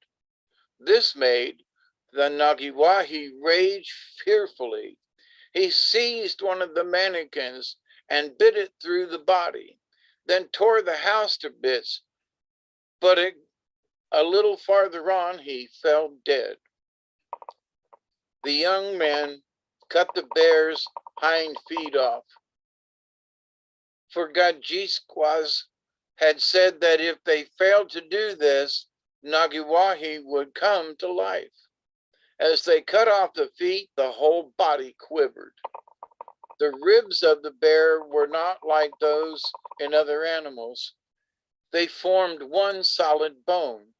They cut the carcass into pieces and burned the pieces to ashes, together with all the bones, for Gajisqua said that even one particle of bone is left, Nagawahi Gawa will come to life, and the hide must be hung over a fire and smoked. Otherwise, it will retain life and become Nagiwahi Gawa himself again. The young men did exactly as they had been told. Then they continued to hunt. Again, a man from the Gajisqua met one of the friends and led him to the old man among the rocks, who said, "By killing the great bear, you saved my people as well as your own. Haiwaniyo, the great spirit, has given us power to aid men. It is my wish that you and your people should prosper. There is another enemy to conquer. When you leave your camp, you will go on till you come to a river. There you will camp again, but be on your guard." The young men set out again. When they came to a river, they camped out, put up a bark cabin, and while one was building a fire, the other went looking for game. Soon the man building the fire heard somebody talking loudly, as though making a speech.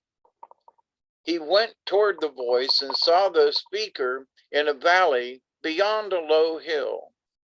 He crept forward cautiously so as not to be seen. On a slight elevation stood a man surrounded by many people. The man said, "Tomorrow we start for the village from which the two friends came. At the journey's end, we will have a great feast." The young man who was listening knew that these people were the Genooskawa, frost and cold, and that they were going to his village to eat all the people. He was frightened at their great number. He went back to the bark cabin, scattered the brands, and put out the fire. When his friend came and asked why he had no fire, he said, "Don't talk so loudly. There are many Genoskawa under the hill. They are going to destroy our people." "We must hurry home," said the other, and they started at once. The next morning, they heard the approach of the Genoskawa. The sound was like heavy thunder, It was evident that they had traveled much faster than the two men. One of the friends said to the other, who was a swift runner, "Run to the village and warn the people." He ran to the village and said, "The Janoskawa are coming. You may die, but do not die without a struggle." Then he hurried back to his comrade. The comrade said, "I will stay near the enemy and detain him all that I can." That night, the Janoskawa chief said, "No one must go far. If he does and is away when the feast begins, he will lose his share of it." The two men listening heard what the chief said. They couldn't think of any way to save themselves or their people. The people of the village were so frightened that they ran from place to place, not knowing what to do. Then the Janoskawa were near the village. The chief said, "Let us halt and rest." The two friends sat in a sheltered place near the bank of a river. All at once they saw a man with a smiling face. When he came up, he said, "I will save you and your people. I will conquer the Janoskawas. Haiwenio has sent me to aid you. You must stay here and listen. I will go alone and fight the enemy."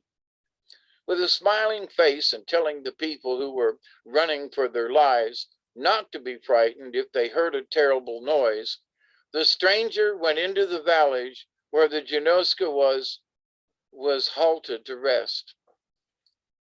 Soon a noise as of a desperate battle was heard, and the two men who had been told to listen saw steam from the sweat of the Janoskawa people rising above the hill.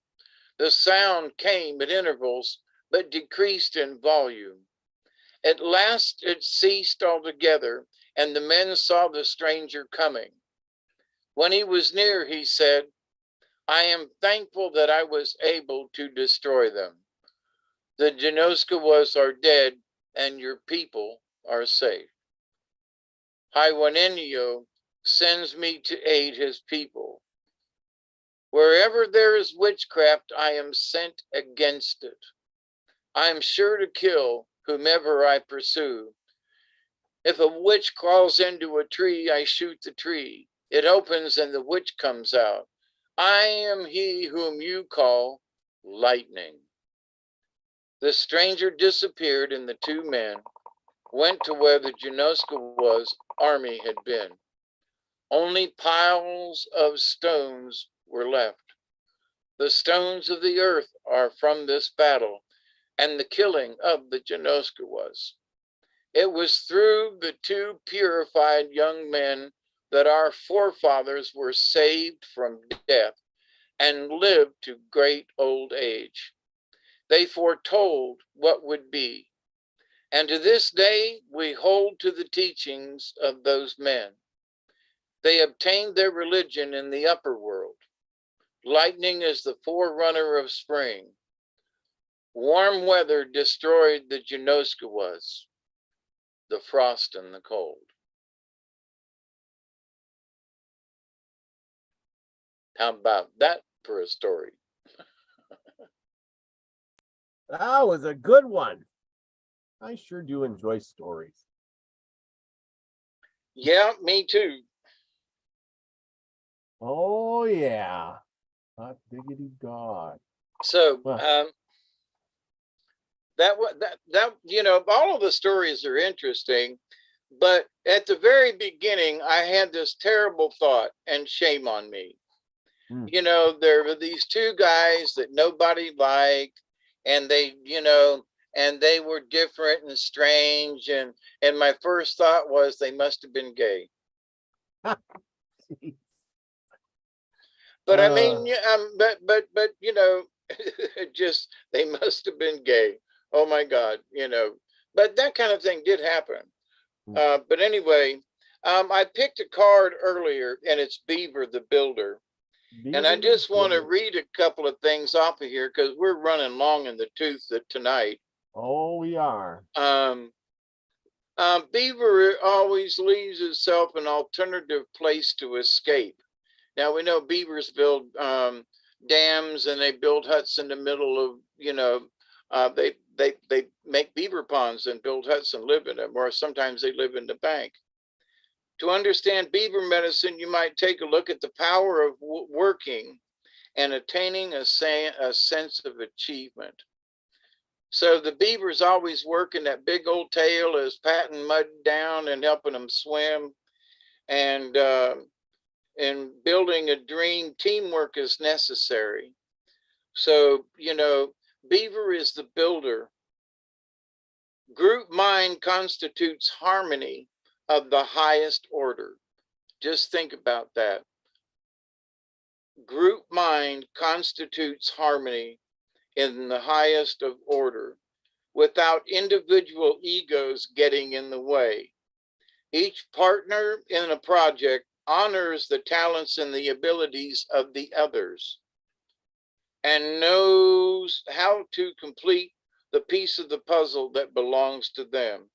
In working well with others, a sense of community is achieved and unity ensues.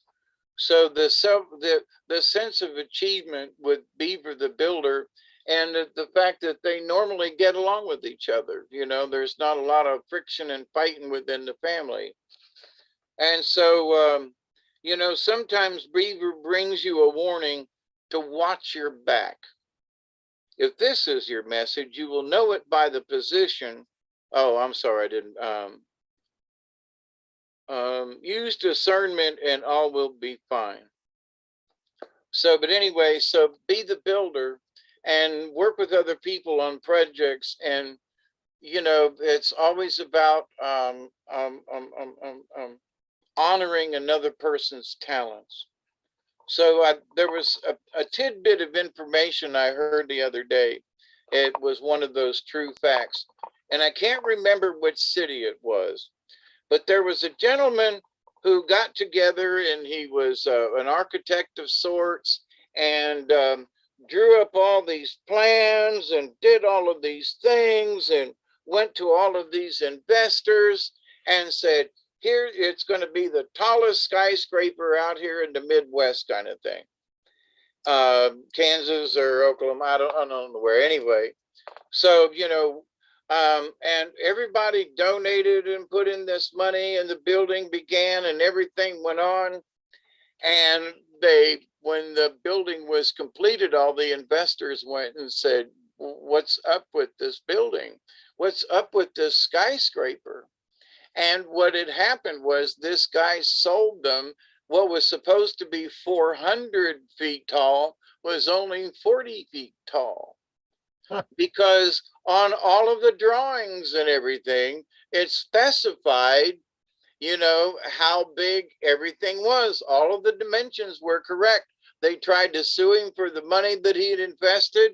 And basically, it's the shortest skyscraper in the United States or in the world or something anyway.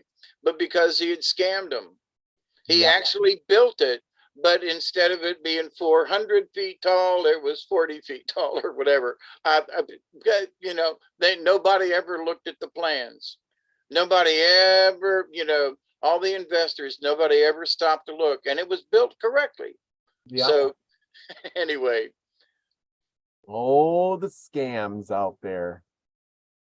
Prince of Boo Boo called me or, text or sent me an email the other week. And, I know that's not a scam. He said if I just get a bunch of gift cards, a couple $1,000s worth, and I send it to him, I could be really wealthy. I believe him totally. So Prince of Boo Boo, I'm sending you thousands of dollars worth of gift cards, but he's going to reward me generously when he gets his inheritance with millions of dollars to pay me back. Yep. Yep. And he's got a sandbox he's going to sell you. That's right. That's right. He's got a sandbox he's going to sell you. Absolutely. But anyway, well, this has been a great show. I hope everybody learned a lot. Thank you for coming along for the journey. David, thank you so much for the great story. And, next week we'll have a little bit more. We still got a few more interviews left and find out about stuff. But since we're long in the tooth, we're going to cut this out because, boy, 2.5 hours, it's a long one tonight. But, Yeah. hey, it was great. It was great. I had a lot of fun. Thank you, Robert. Yes, it was good. Thank you, everybody. Scotty Boy is in the house. Regine Hutchelson, Aaron's Energy, Michelle Can-Amphrey, all these people stuck with us through the whole thing. Witchy Moon, Drumstead, Mary Wins, and let's see, Jargo Smith. Thank you for coming. And I'm sure there's a few others out there listening right now because we got a full house. I'm sure there's Lucky Smith out there and Elderberry and whoever else is out there. It's probably not in the comments, but thank you all for coming, Susie Q and everyone. But I appreciate each and every one of you. And we will try to. Yes, right. We will try to keep bringing you the great content we do and get better and better every week because that's all we do. We age like fine wine. How about that one? That kind of rhymes. Fine wine and yeah, but anyway, don't forget to join me live again on Saturday night. I will be here, same place, same time with Delabar Stucci, and we are going to be talking about the alien interview. And that will be Saturday night, and we'll have follow-up shows all the way up till Saturday. I'll be reading the alien interview book. So if you don't have it, well, try to get a copy. I think there's some PDFs out there. I don't know if I got a PDF of it, but I'm going to look, and I will be doing that tomorrow, starting tomorrow night. So join me there. And if you got any comments or something on the alien interview, which is really good, send me an email, leave a comment or whatever. And there's Mossy Man and Pearl Jones, who's getting a place to live. And I hope she's manifested a new reality. Apparently everything is going good. Lucky Stone's in the house. Yep, grace and favor to you too. Much prosperity. So anyway, with all of that, like Michelle Can-Amphrey says, much love to you all. You agree? There we go. So anyway, till next time, remember, go out, do something nice for somebody, and be the frequency you want to receive, everyone. I love you all. Peace, everybody. Cheers. And there we go. Another show in the bag.